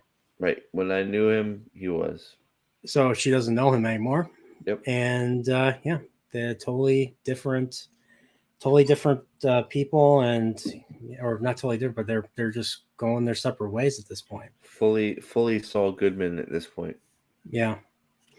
So everybody wonder what happened to her. She didn't die. Still She's alive. living her mundane life, trying to not be to where Kim's been at. She's just maybe they go to jail together. Maybe that's. Oh, maybe that's. I don't think she's going to jail. I think she's going to put him in jail. Yeah. So let's not. We got the scene here, right, with her. Or was that the last? Did we go over the Marion scene? No, we didn't get there yet. Yeah, I was gonna say we haven't got there yet. So now this is where we get to Marion. Black and white. Gene is sitting on the bench. Gets on the bus, gets to his car, and then gets home and pours himself a drink. Typical. Then he puts the phone on his table and he does his magic hands. At least that's what I call them. And phone does buzz, and then Jeff calls. He says, "Hey, Dad," because a couple episodes ago he's like, "I may be your future dad," and stuff. And he's just like, "Well," he's like, "Well, thank goodness he didn't commit a robbery." But they're saying he did robbery, breaking and entering, and Gene says he's going to go talk to Marion. And they're going to set this whole thing. Straight. So he tells him to sit tight. There's nothing's going to. He sounds like a little bit like Saul Goodman. He's like, nothing's going to happen to you. No, he goes straight in. That's exactly what. I thought. I almost thought he might revert back into Saul. Like he was going to take represent him in court or something like that. Because he totally wanted to. Oh, you're going to get the best, representation there is, right? Mm-hmm. I genuinely believe he was going to just take care of him, like make sure he got off, because there's nothing, when all this is going on down, he was in the car. This is an easy case for Saul Goodman to get thrown out of court. There's nothing there. Yeah, that's true. So we're back to, so this time he calls Marion. She answers the phone, or Marion gets a phone call. And it's Gene, and she's like, "Oh, what do you know what time it is, Gene? Seriously?" And she's upset. He breaks the news to her that Jeffy is in jail. And he's like, "Oh, that boy's gonna be the death of me. That boy's gonna be the death of me." And she goes into like what he did in Albuquerque. Like he was resisting arrest. He was doing stupid shit. And and Gene mentions there's no bail bondsman there's no bail bondsman in Omaha, right. But he does mention the bail bondsman in Albuquerque. And once he brings up that he knows something about Albuquerque, because he told her a couple episodes ago that he was never there. But him saying that what he knew about Albuquerque was what raised the red flag in her head. Well, I think how nonchalant he was about being about all the whole thing. It was just like sort of matter of fact, like he knew exactly what to do. Yeah, that too. That's a good point. So, but once he mentioned Albuquerque, like that, you saw the change in her face. Like something is not kosher here. Something is not kosher. And he's like, "I'm gonna go come and pick you up." And she goes on her. And then she ends up opening her laptop, and I was like, "What is she gonna do?" Yep. I knew exactly what she was gonna do. She was gonna find it. She was gonna find out. And Gene is singing. I forget what song he's singing, but he's singing a song in the car because he's singing. And he arrives, knocks on the door. No answer. Goes to the back. The door's open, so he just lets himself in. She's wearing her headphones. And you find out what she's listening to. She's listening to Saul Goodman's season 2 commercial. The first time we ever see Saul Goodman, that very commercial is the commercial that she's listening to. So I don't think Marion is listening to a YouTube video. I think she's watching Breaking Bad. I think she's watching season 2, episode 8. What do you think? That'd be a little weird. Meta. So yeah. So but yeah. So we get the he pulls the computer and we hear Saul Goodman. He's like, I'm not that guy, and she's like, you are that guy. Oh, you are that guy. You are that guy. Well, and then how? And there never was a Nippy, was there? Yeah. Yeah, and I know there's been a few, Don Spinas, I know Judo Joker, there was a lot of calls that it would be, good on you. The discovery that there was no Nippy, definitely right on. Now, if this was Seinfeld, Nippy would be dead. Yeah. Nippy is dead. I'd like Susie. Who is Susie? Susie's dead. That's all you need to know. Susie didn't die. She was murdered by Jerry Seinfeld. Guys say. But yeah, Nippy. Yeah, so Nippy was laid to rest. F's in the chat for Nippy. Poor Nippy. The idea of Nippy died. Nippy never had a chance. When Marion Marion killed Nippy. Murdered Nippy. Marion murdered the memory of Nippy. Yeah. How dare her? The made-up memory, but still, it's a memory. So hey, it's not wrong. It's like George Costanza says, it's not wrong. It's not a lie if you believe it. Yeah. Well, I got a question. It's one of those. So when he pulled the phone cord out and started wrapping it up, did you think he was going to? Oh, okay. I was like, because Saul never did anything. Like he was never physical with anybody. Never punched anybody. He never killed anybody. None of that. He was outside of that portion of Breaking Bad. Like he was connected, but he was connected to Mike, but that was it. Like all that stuff. Like he was kind of out of the loop on that. Yeah. Stayed on the legal, more respectable side of things. Right. Well, not quite respectable. But yeah, don't worry, Judo Joker. I got your thing. Well, I thought as soon as I saw the way he was wrapping up the cord, I'm like, oh my goodness, he is not gonna murder her. Is he really gonna? Yeah, I was like, whoa. Yeah. I was like, wow. Like I know he's been pulling his inner Mike, but don't go that far. Yeah, don't go Paulie Walnuts far. If you've ever seen The Sopranos. Remember when Paulie killed the old woman with the pillow? He just smothered her. Oh yeah, that was well, one of many. He was trying to rob her, and the woman was there, so he just smothers her. I was like, Jesus. I was surprised his character didn't die at the end. Yeah. But yeah, so there never was a Nippy. All she did was type con man in Albuquerque. And she got Saul Goodman. So she tries to call the police, rips the phone out. So she takes out her life alert button. She's like, don't you dare do it. Don't you dare. I loved it. I was like, yes, life alert. I've fallen. And then I think he wanted to do something. He looked like he was going to do something physical, but then he backed off. Well, it was the I trusted you line. I think snapped him out of it. I think.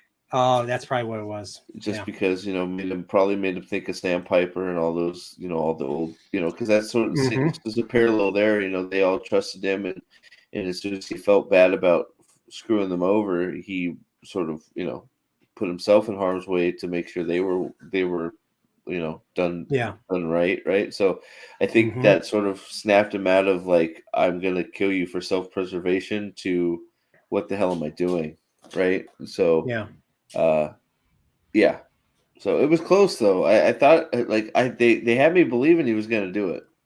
Yeah, I was close too. I was like, if that happens, I mean, there's no going back. But then again, there's no going back right now. So so what happens? Well, she hits the button and she calls life alert and she's like, Saul Goodman's here. Get the police. We got it. And then he flees. He runs out and he flees. And that's how the episode ends. Yep.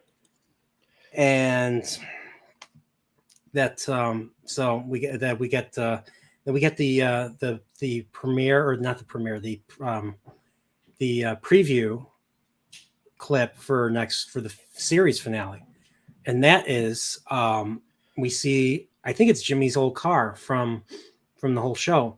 That car that they put in the ditch to hide from the Esteem. Apollo. Yeah. The Esteem. Yes. Yeah. And well, we hear Hoover, Max Extract, Pro Model 60. So my guess is he gonna? I mean, I know Robert Forster's passed away and he's no longer with us. So is he gonna try to go back to Albuquerque to disappear again? Maybe they're onto something. Maybe he is going to Alaska. Wouldn't that be a trip? Wow. I mean, I don't think you can get further away than Alaska. I mean, that'd be funny if he did. That'd be funny if it happened, but I don't know. I don't know. I think it wouldn't be very satisfying if he. I don't know. They've almost got him in a position where I don't know that it would be. He's got to get caught, right? Or he's got to get really close to being caught, and something happens, or something, right? I mean, at least that's how I feel. It would be very unsatisfying if he just, like, the whole last episode is him just panicking and getting out of Dodge, right? I mean, I would think there's going to be some sort of Kim interaction, and maybe her letting him go, or something of that matter. That I don't know. What do you think? I'm sorry, can you repeat that? I'm not sure. I just feel like that they put themselves in a position where if there is not some sort of close call, it'd be a little unsatisfying. You know, that like just him, willy nilly, just him preparing to go and then just evading everybody without any conflict would be sort of not satisfying. I think there needs to be some sort of Kim Jimmy interaction. And maybe her letting him go, or maybe her thinking about going with him, or something like that, right? But I think at this point, since they've set her back up and he is now fleeing, and she's in Albuquerque, I think there needs to be some sort of Jimmy Kim interaction to get a satisfying. I was going to ask, do you think? I'm curious if this is the last we'll see of Kim. I hope not at this point. On the bus. I'm hoping that she's either. My hope for Kim is she's either the reason he goes to jail, the reason he dies, or the reason gets away. One of the three. So I hope she either has. I hope the decision comes down to her, whether they meet up and he just wants to say goodbye or something, or apologize or whatever, and they meet up and she just decides to give him up, and that leads to him maybe dying or something somehow, or I hope that she's the key to whatever happens to Jimmy. Do you think Jimmy will take full responsibility, kind of like what Walt did in Breaking Bad? Him taking full responsibility. That's why he made that threatening phone call in Ozymandias, where he's like, "I warned you, Skylar. I warned you, and this is what you get," and stuff like that to give her, to make it seem like he was the one that he was threatening her the whole time. I'm curious if Jimmy's going to do something similar, and maybe he'll go to jail, or maybe he'll. Well, I think do you think he might off himself like Nacho? I don't know about that. I don't think that doesn't seem his style. I think he wants to go revert back to Saul. I think he's just dying to right now. So I think that's where he feels most comfortable. At least it seems like it. And maybe it'll be some sort of conflict between Kim will, between Jimmy and Saul, and cause that, are you gonna keep doing this, or are you gonna go back to Jimmy, the person I know, the good man that was a little bit gray area, but overall was a good person, or this Saul sleazebag guy that is just looking for money, right? So Yeah. I don't know. I don't know that I don't think he's going to give himself up. Not that way. I think Kim is going to be highly involved in the outcome of what happens to whether it's Jimmy, Saul, or whichever persona he ends up ending at. And I did see your comment. Oh, you got it up already. Go ahead. I'll let you read it.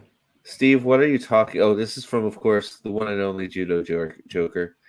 Steve, what are you talking about? We all know Lyle is going to be the reason Jimmy dies, goes to prison, or gets away. Yeah, he's going to bust out his judo ninja training and cut, roundhouse kick his head off, at some point. I truly believe Lyle it's funny. Have you ever heard the movie? Have you ever heard the movie Strange Brew? Yes. The actor Dave Thomas, that's Lyle's father. That's the actor. Harrison Thomas's father is Dave Thomas. I'd have to look it up because I know Strange Brew. I've heard of it. Yeah, a long time ago. Old movie. The Harrison or not Harrison. Dave Thomas was also in the old sitcom Grace Under Fire from the 90s. That used to be on ABC. So yeah, he was in a whole bunch of stuff. So, man, Lee Trevino. Yeah. I didn't know Lee Trevino was so dark. What? Saul should have smothered Marion with a pillow and make it look like natural causes. Like Polly Walnuts, yeah. Oh my gosh, Lee Trevino. What? I thought you were a lovable golfer / business owner. All right. Love this picante sauce. What happens? Okay, now we're at questions now. So if Great. you want to, if you have a question, you have anything you want us to address, type it in Nerporial and I'll save it. So I have 13 right now that I'm going to start. Oh, we got another one from Henry Lemoyne. So, all right. So 14 now. So I'll start with Richard James. He did his much earlier, like the moment I put up the stream. It says, if Lyle dies, we riot. Well, it's not dead. Yeah, I don't know if it's worse, though. We got no Lyle. I'm a little scared we're going to get 0 Lyle next episode, and that is unacceptable. And, I addressed his rant above, so here we go. And Henry Lemoyne says, can you actually imagine if Jimmy dies in the end? It's totally possible. How crazy would that be? It would change Breaking Bad and the whole universe and make it so bleak. Yeah, I know. Honestly, I hope they don't do that. I do not want them to kill Jimmy off. I hope he doesn't die. Yeah, I hope he doesn't die. I hope it's not some. I don't know, man. I don't know. There's only 2 ways it goes. I don't and it's stupid for me to say with these writers, but he's either gonna get caught and go to jail or he's gonna die. I don't see any other way around it. It's funny. You know who says that? Tony Soprano says that. There's only 2 ways it ends for a guy like me, either in the can or in the ground. So, yeah, I don't see how they could end it any other way. I agree. And we got another one from Judo Joker.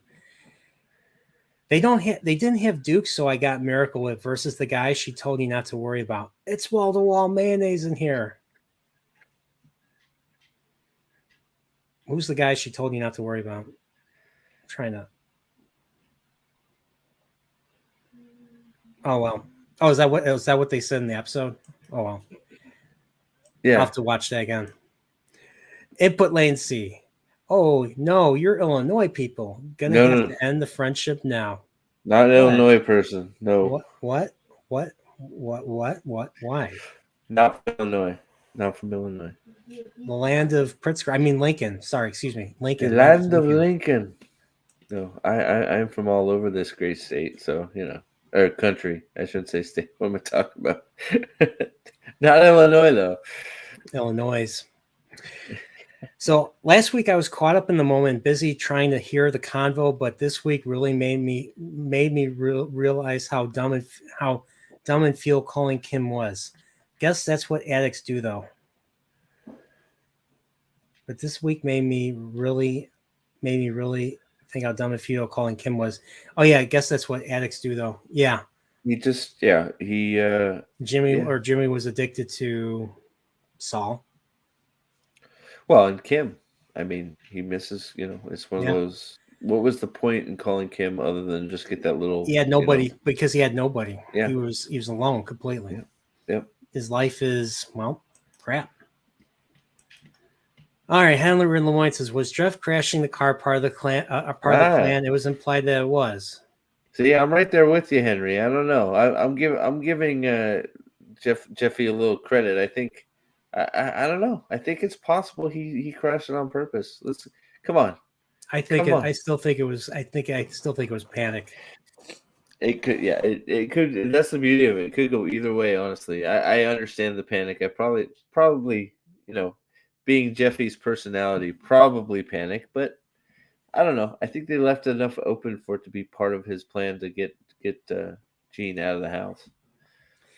And of course, Henry Lemoyne says, "Gotta give credit to the guy who plays Emilio Coyoma.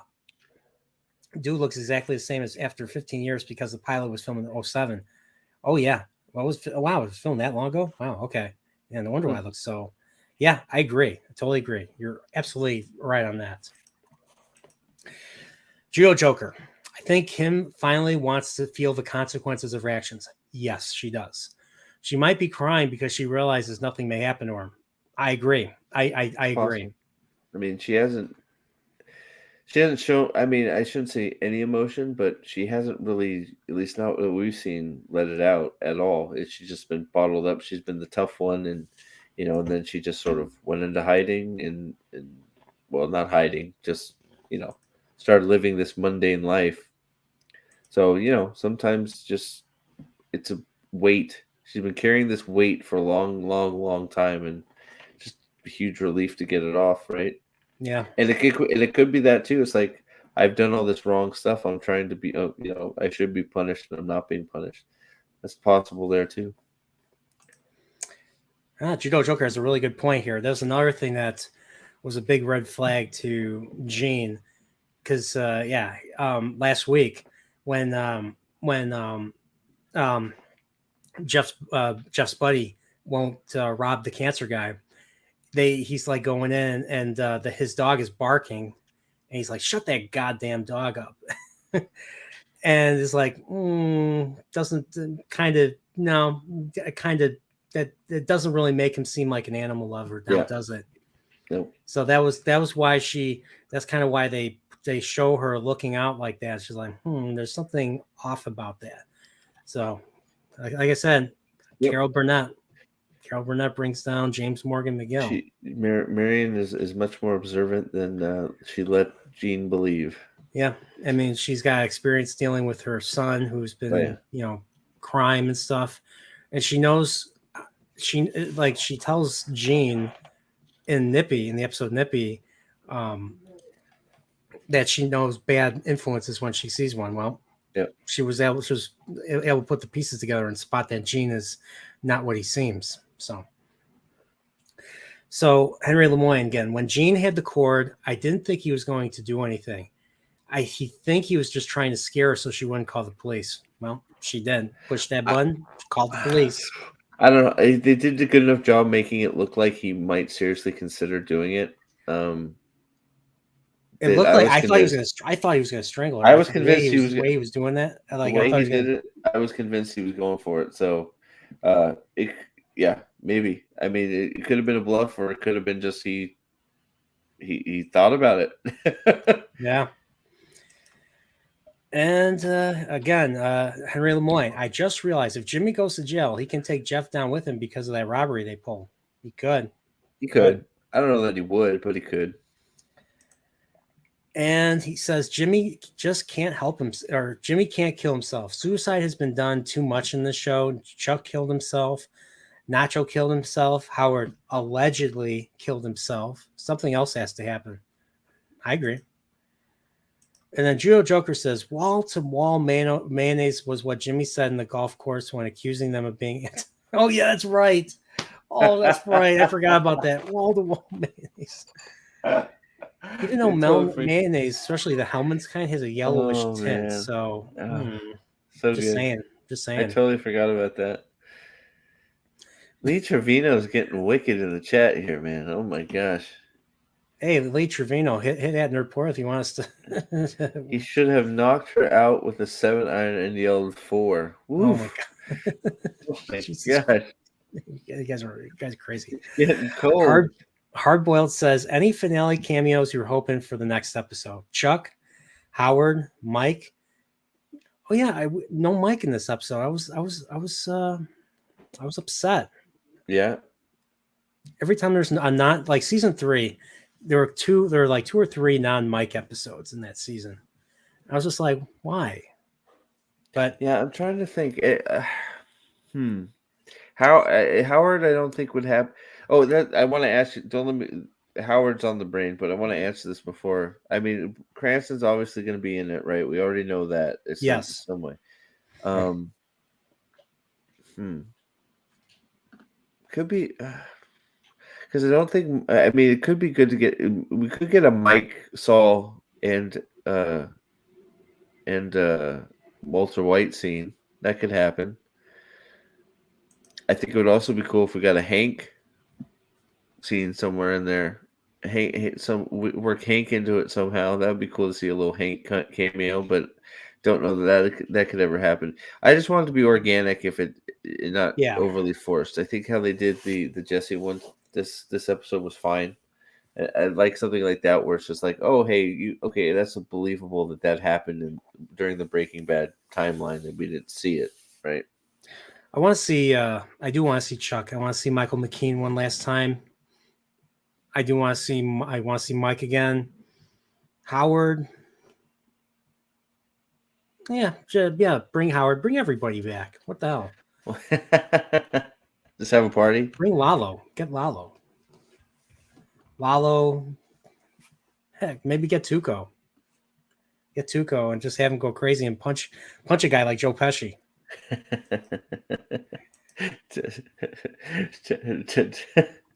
And Henry Lemoyne says this show could literally end with Jimmy doing life in prison. That would be super dark as well, especially for such a colorful and flamboyant character like Jimmy. Yeah, well, I think he's it's like Lalo says, he's a cucaracha, he's a cockroach, he's a survivor. So even if he goes to jail, he's a survivor. If he goes to jail, he'll be that guy in the corner giving legal advice to all the convicts, making money. Or he'll be the guy. Or he'll be the guy. He'll be the guy that gets things, stuff. Right? He'll be the guy that gets shit. Or he'll be giving legal advice and getting people out on parole early, or doing he'll be the Andy Dufresne of whatever prison he's in. Yeah, Andy Dufresne. And like Andy Dufresne was doing, like helping with taxes with the I don't think the inmates do taxes, but he was helping the taxes for the guards and the officers. Yep. I could see him doing that for officers, guards, or heck, even maybe even some of the inmates. Everybody, why not? Mike Tackett brings up no, I don't think we've seen the diamonds again. So no diamonds, right? I haven't missed it. I didn't see the diamonds, no. Yeah, so I don't think they've gone over the diamonds. So I don't know. Maybe something there. Maybe they just hope we forget about the diamonds.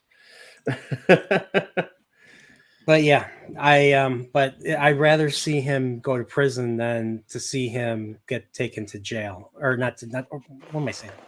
To die, not to. Okay, I don't have that light that they do in Men in Black. Make everybody forget that I said something stupid. I want to see Jimmy old and in an old folks' home, and have a lawyer come in and try and sell him something. Be like, no.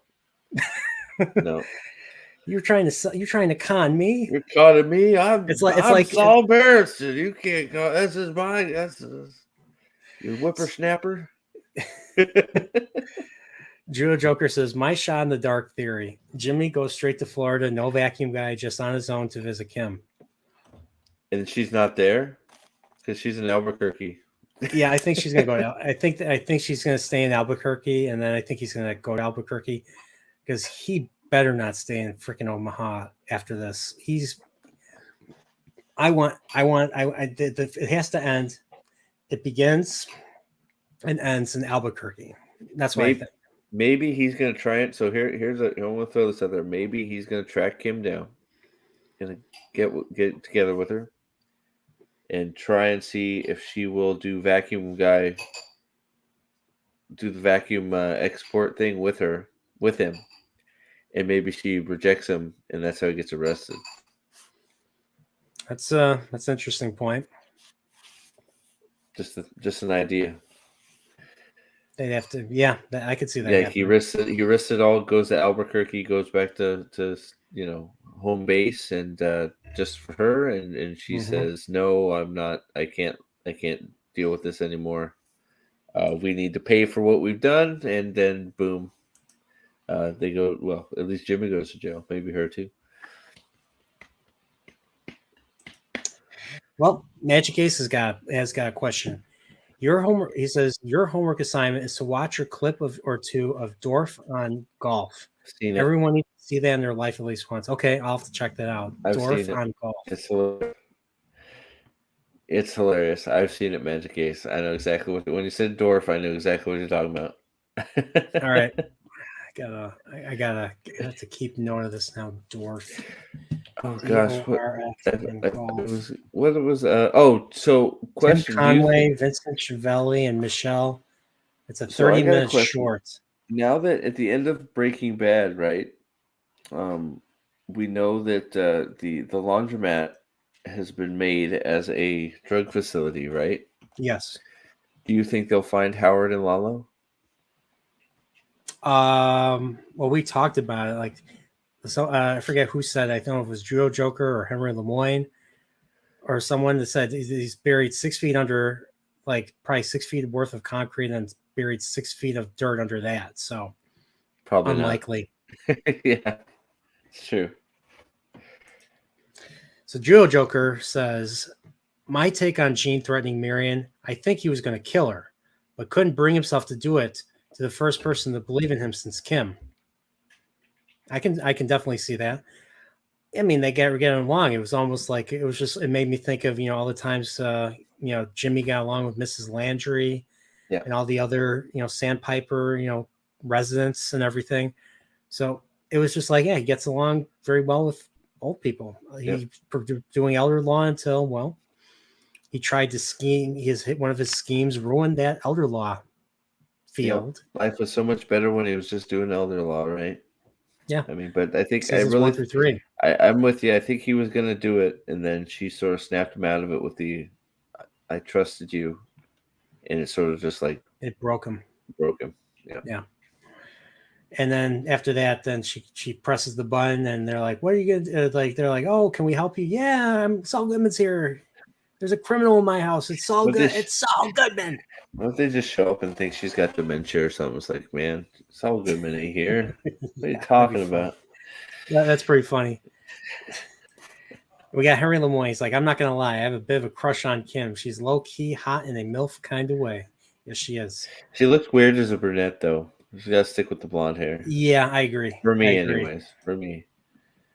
She has that unique hotness, right? It's sort of... Sometimes, yeah. I'm with you, but not blonde over brunette for her, at least for me. Yeah, I agree. Jimmy goes to prison, gets thrown in a cell, and his cellmate is Lyle, and he says, "Hey, what are you in for?" Dude, Lyle just straight up murders him. He's like, "It's all your fault." I could have had a promising future with Poyos, hermanos. You screwed it all up. I had a kingdom. Gus was my servant. You had to bring that Walter White asshole into this. Yep. You son of a bitch. That's right. There it is. Yeah, she's 50. Yeah, she's 50 years old. Yep, that's correct. It's crazy. Is she really? Yeah, she's 50 years old. She's 50? Yeah. Wow. No way. That's crazy. Yeah, and Odenkirk's almost 60, so he's up there. Yeah. Wow. Oh, this is a good one. Dan Crane. I can see the Force ghosts of Howard, Lalo, Nacho, Nippy, etc. showing up after all the forces everywhere. They're all cooking tacos together. Yeah. and Nippy. Yeah, Nippy, that was icing on the cake. Nippy's just feeding him little carne asada, like, here you go, Nippy. Here you go. Okay, Judo Joker disagrees with us. See, I just Brunette Kim is a smoke show. Ray Horse. Let's just say it was. We didn't get to. Well, it was all black and white, wasn't it? We didn't really see brunette. It was dark haired in black and white. Yeah, it could be brown. It could be brunette. It could be so black I don't know. hair. didn't really get it colorized, so I don't know. So I could be eating my own words, Joker. I'm not sure. I'm surprised. I'm surprised she didn't just go for red. Try to go the redhead route. Like it could have been red. Ball. Like we didn't get any color scenes of her until present day, did we? So no, we have not gotten any colored scenes for the Jean era. Do you think they will shift the color in the next episode? Yes. Okay. I hope they do. I hope they do too. I hope. But yeah, so we've been doing this for 2 hours, the penultimate episode. Ooh, really? Wow. Yeah.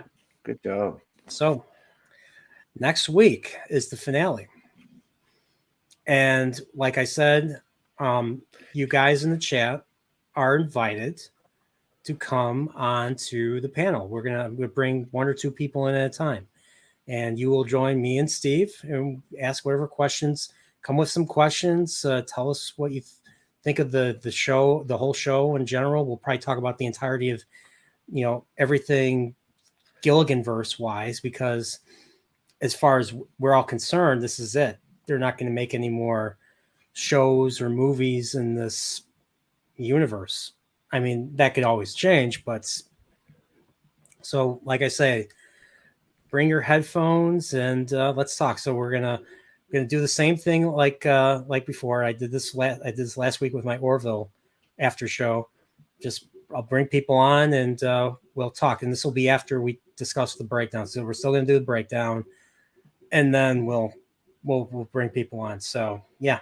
So I hope to see all you guys on. Judo Joker, Magic Ace, Harry Lemoyne, Hard Boiled, Dan Crane, and especially Lee Trevino. We got to get all you guys. I want to see all you guys.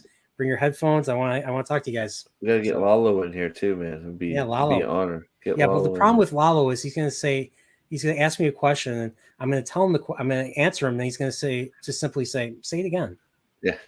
Say it again. Say it again. Tell me again. Yep. Tell me again. Yep. That's Yep. So, yep. But yeah, so so Steve, are you ready for others to talk about this with us next week? Yeah, dude, it's gonna be fun. Yeah, well, somebody suggested we should watch it live and then do a recap. That could be fun. I don't know how that would work, but Henry, I've tried. I messaged him on. Speaking of Lyle, I forgot. I have this. I made a meme. Right, I made a meme. I'll share it. Let me get it. We're like based on what we were talking about last week. I'm looking forward to Oh, is that the one you showed me already? I did show it to you. Okay. All right. Cool.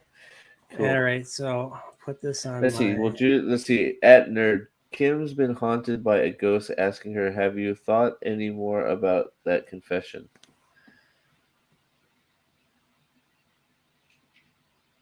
Which confession? The confession or the statement that the statement that she made. About? Yeah, she got a lot to confess about, man. She's a bad girl. Yeah. And here it is. So the hero Albuquerque needs Robo Lyle. Is this acceptable? And I tagged everybody from Better Call Saul. Deep fried or grilled, you're cooking with me. I love it.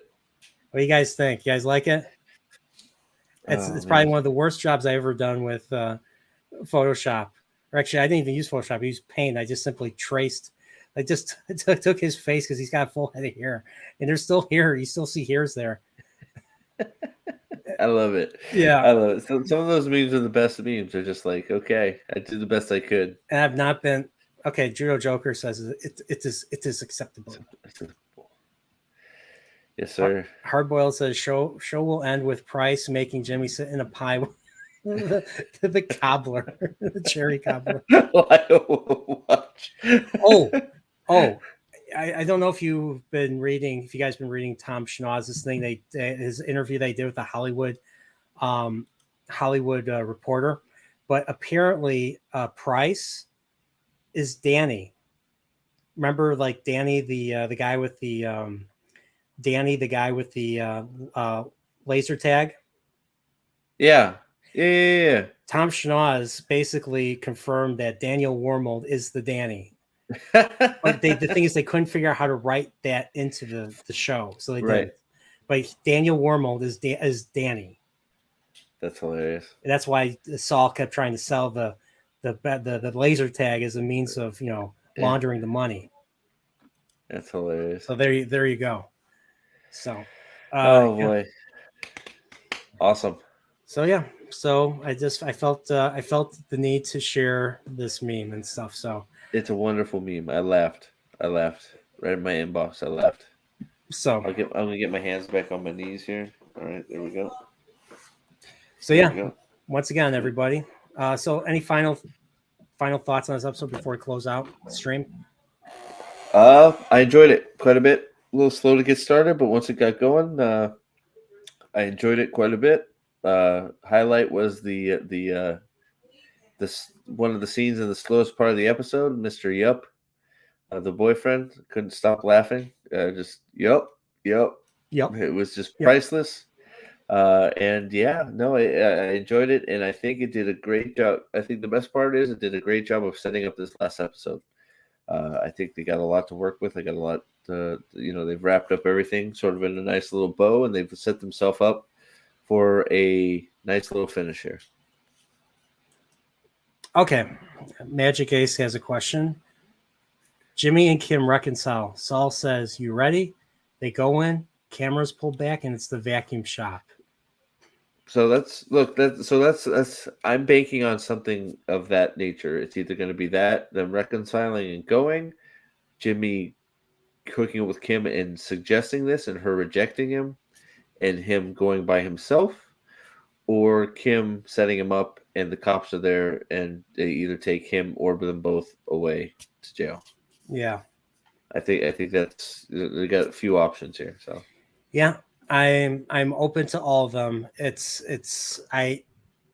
So next week I'm going to be biting my fingers. Just anticipating what's going to ultimately all my happen. My nails are going to be chomped away. Yes, sir. Yep. So I like this episode. It was I felt the Kim stuff in the beginning was slow because it was just monotonous. It was just basically it was just helping the viewer paint a picture of her life or how her life's been the last 6 years, which is nothing short of ordinary. But once she got the call from Jimmy, and then she goes back to Albuquerque, that's really when the episode starts getting interesting. I liked how she was connected to Combo and Jesse. I thought that was pretty cool. And then Gene Gene getting caught. I was surprised. I was not surprised that it was Marion that was the one that was going to be the downfall or the beginning of the end for Jimmy. So I thought that was great. And I'm curious why they showed the car for next week. So I for a second I thought it was the car. I thought it was Gene's car for a second. I was like, oh no, he's not dead, is he? So, but thank you, Magic Ace. I appreciate it. What? This latest Dorf, aka rocked it tonight. I'll have to watch that. I googled it, so I'll have to. It's probably on YouTube somewhere. If you think I rocked it, get me to 1130. I'm one away. Somebody give me that one. Give me a sub. Get me over 1130. Yeah, please. Sub to Steve's channel. We're gonna be doing some more stuff here too. Hopefully together. I'll get Mr. Admiral on my channel a little bit more too once I start branching out here. So please. Kyle? I think he means Lyle. Probably Kyle. Probably maybe. So Lyle. So now Lyle's working at the vacuum shop. That would be funny if he did. If they bring the vacuum shop back in and Lyle is there. Maybe Lyle is Ed's son. There you go. That's just an idea. No, why not? Let's just do it, right? Let's go out with a bang. It was actually like a family business, and he was just working at the El Pollos Hermanos as a favor to Gus, and now that he needs to take over the family business and help disappear people. Yep. And Henry Lemoyne says, so it's going to be more people than Steve talking with you on the video. Yeah. And you're invited too. I'm going to put the link up in the chat. I'm going to pin the link to the chat. So if you click on the link, you're going to be in the studio here on StreamYard, and I will, rotate people in and out. So the plan is as far as we know, Henry is at least as I understand it, is we're going to basically do an episode break. So it's probably going to be a long one. Probably going to be a very long stream, but that's fine. I'm up for that. We're going to break it down. It's a finale. It's going to be long. It's going to be as late as you guys want. Yeah, of course. So we'll break it down like we just did, and then as soon as we're done breaking it down, we're going to hopefully get you guys in here and talk to whoever wants to talk about it, and just that'll be awesome. Love to hear from everybody. So me and Steve will have our own questions prepared for anyone that comes on, and hopefully you guys have questions for us too. So. Sounds good. Keep the conversation going. Keep the juices flowing. Have some fun and talk good TV for a change. It's nice. Yeah, because I'm it's going to be a void without having a show like Better Call Saul. Yeah, well, we're going into House of the Dragon, so it's not going to be like Better Call Saul. I don't think it's going to. No, unfortunately, I wish the actors would shut up because it looks. Oh my God. There's one show that I do want to watch that everybody's been praising. It's called For All Mankind. Okay, the space one, right? Show. That's the one. That's an Apple. It's like a space race type thing. Yeah, it's like an alternate history. Yeah, it's like if Russia made it to the moon first or something like that, right? Yes. Yeah. I'll have to check. I heard of that too. I'll have to check it out. So, but yeah, that might be my next show I might get into. Cool.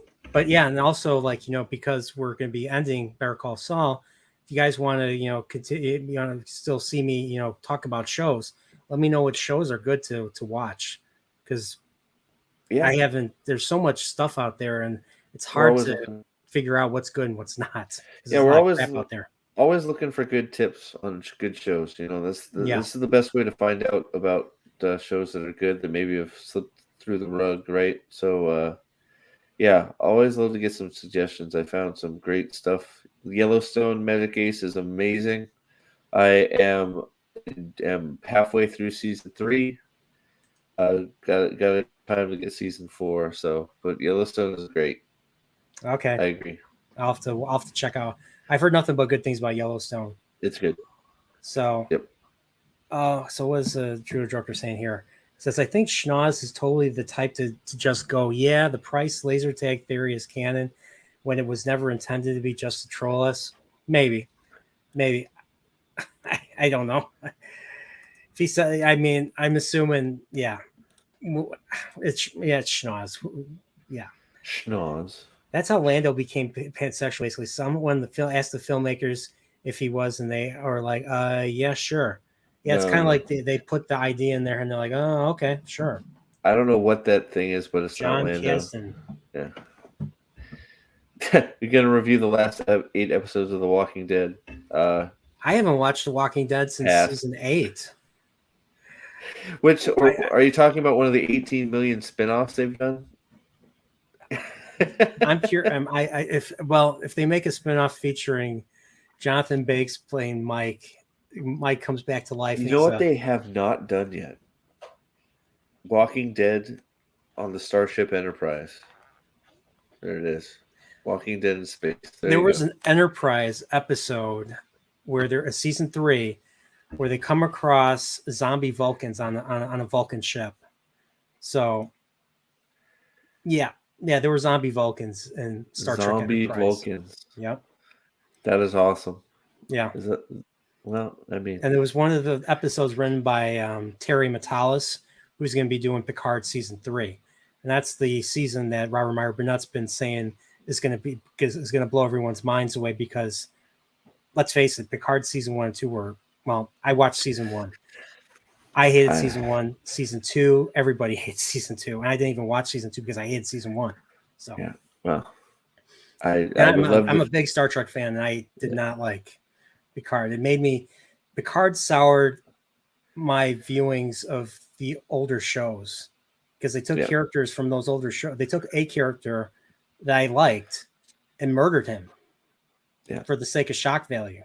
That's the worst part of some of the stuff is just what the effect on your other other your loved. Same with Star Wars with the Yep. the sequels. Like, it's cool seeing Han Solo save Luke Skywalker from the Death Star, and it's cool seeing them survive the war with the Empire. And I was like, oh, he survived the war with the Empire to be murdered by his son, who loves Be a Darth deadbeat. Vader. I was just like, Abandon, oh, yeah, boy. abandon everybody and be a deadbeat. Yay! Hey, Hey, Easton. I don't know this. I don't know who this robot is. Go right sub here. to my channel, Easton. To get over 11:30. I need one sub. Okay, I'll stop begging. Yeah.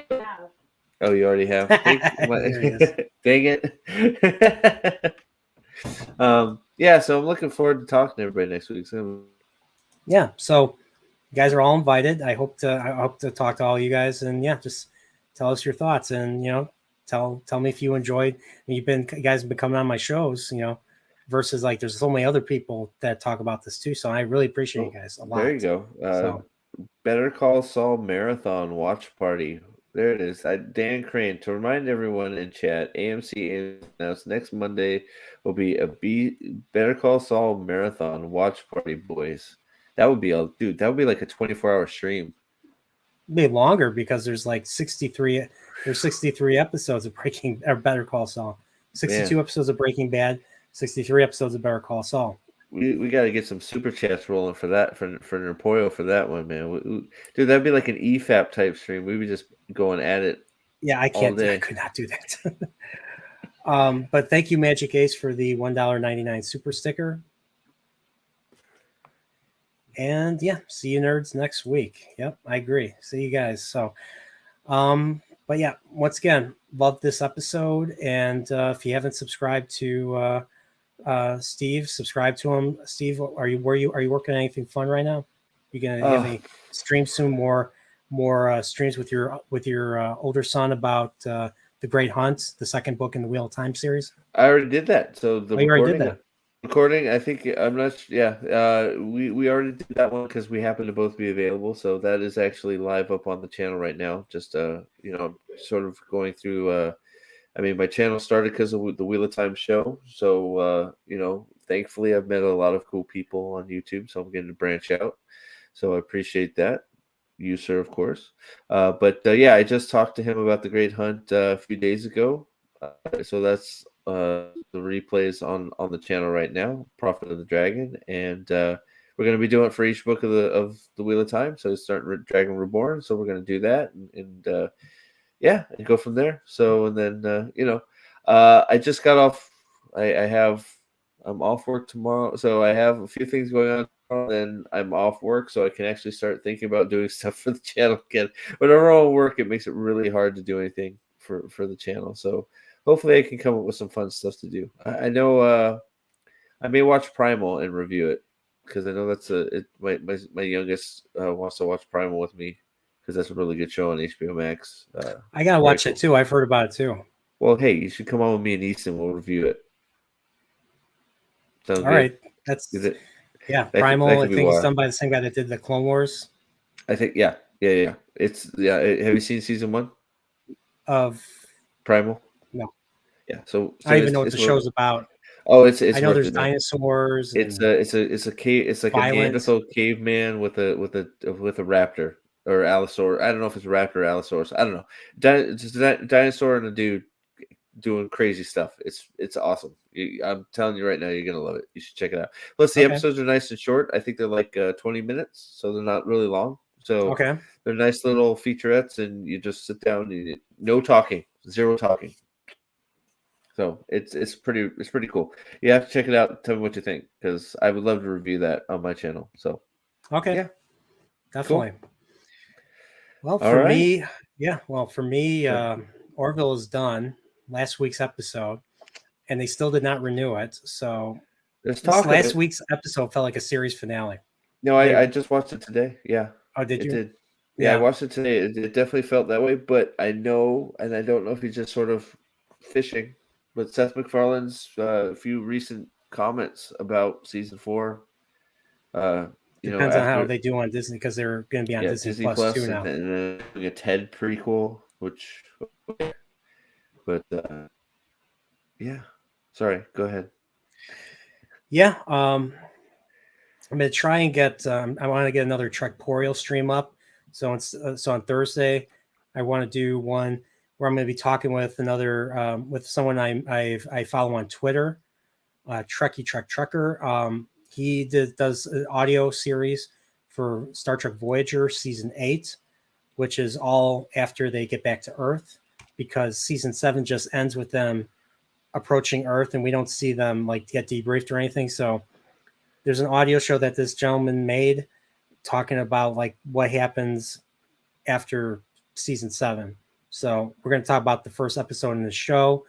And so far what I'm listening to, it's pretty good. So I'm going to have to take some notes, and he's on the other side of the world. So I have to do it to the point, I have to schedule it to the point where it works for both of us. So that's the other stream I'm going to do. I'll probably do another video game stream this weekend, and I'm a third of the way through my part 1 of my Ocarina of Time retrospective. Sweet. So what you playing? Well, part 1, I want to get part 1 done before the end of the week. Okay. I want to try to get them out weekly. Okay. So part 1, part 2, and part 3. So it's going to be a trilogy. All right, and you're playing a video game this weekend. I'll have to check it out and see what you're playing. Yeah, I have to keep playing Metroid. I play a little bit, and I just, because of Sunday, instead of me playing a video game stream, I was just working on my video. So, well, Dan, Primal is great. I will be covering it at some whether it's by myself, with my son, or with this man right here. Hopefully, somebody. If not, I will be covering Primal myself because I love it. I think it's great. We need more stuff like that. So, but yeah, that's what's going on my end. So everybody, take care. Bring your headphones. I want to talk. I mean, if I had my way, I'd love to talk to all of you. Yeah. And talk to all of you. And of course, you don't have to, show your faces if you're, shy. I know some people are shy that don't want to come on. But hey, if you want to come on, hang out with us, just hey, let's have a conversation. Be awesome to have it. So, Absolutely. Other than that, everybody, have a good night. Take care. And well, if you were late, we'll just show. Show the. I'll show one more clip of Mike. I figured. Just to show you how I feel.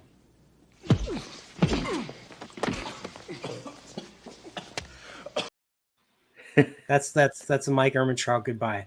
There it is. But other than that, everybody take care and have a good night. Good night, everybody. Have you recently lost a loved one in an aviation disaster? Have you suffered injury, shock to the senses, or property damage as a result of airplane debris or, God forbid, falling body parts? Then call me, Saul Goodman. It goes without saying that the 6, 7, perhaps even 8-figure cash settlement that I can win for you will never fill the hole in your heart caused by your tragic loss. But you deserve justice. So if you want to tip the scales back in your favor, better call Saul. Saul Goodman, attorney at law, 505-503-4455. See list menu. How about we get him a real attorney? I mean, what the hell is this? This is who he hires? What? Are you kidding me? This is the guy you want. Dudes like Houdini. Seriously, when the going gets tough, you don't want a criminal lawyer, right? You want a criminal lawyer. Gave me the dead mackerel eyes. He meant it. Saul, Mike threatened me. He threatened Jesse. He probably threatened someone before breakfast this morning. It's what he does. Come on, grow a pair. Don't drink and drive, but if you do, call me. I was having too much fun. For Kim Wexler, I believe she works there.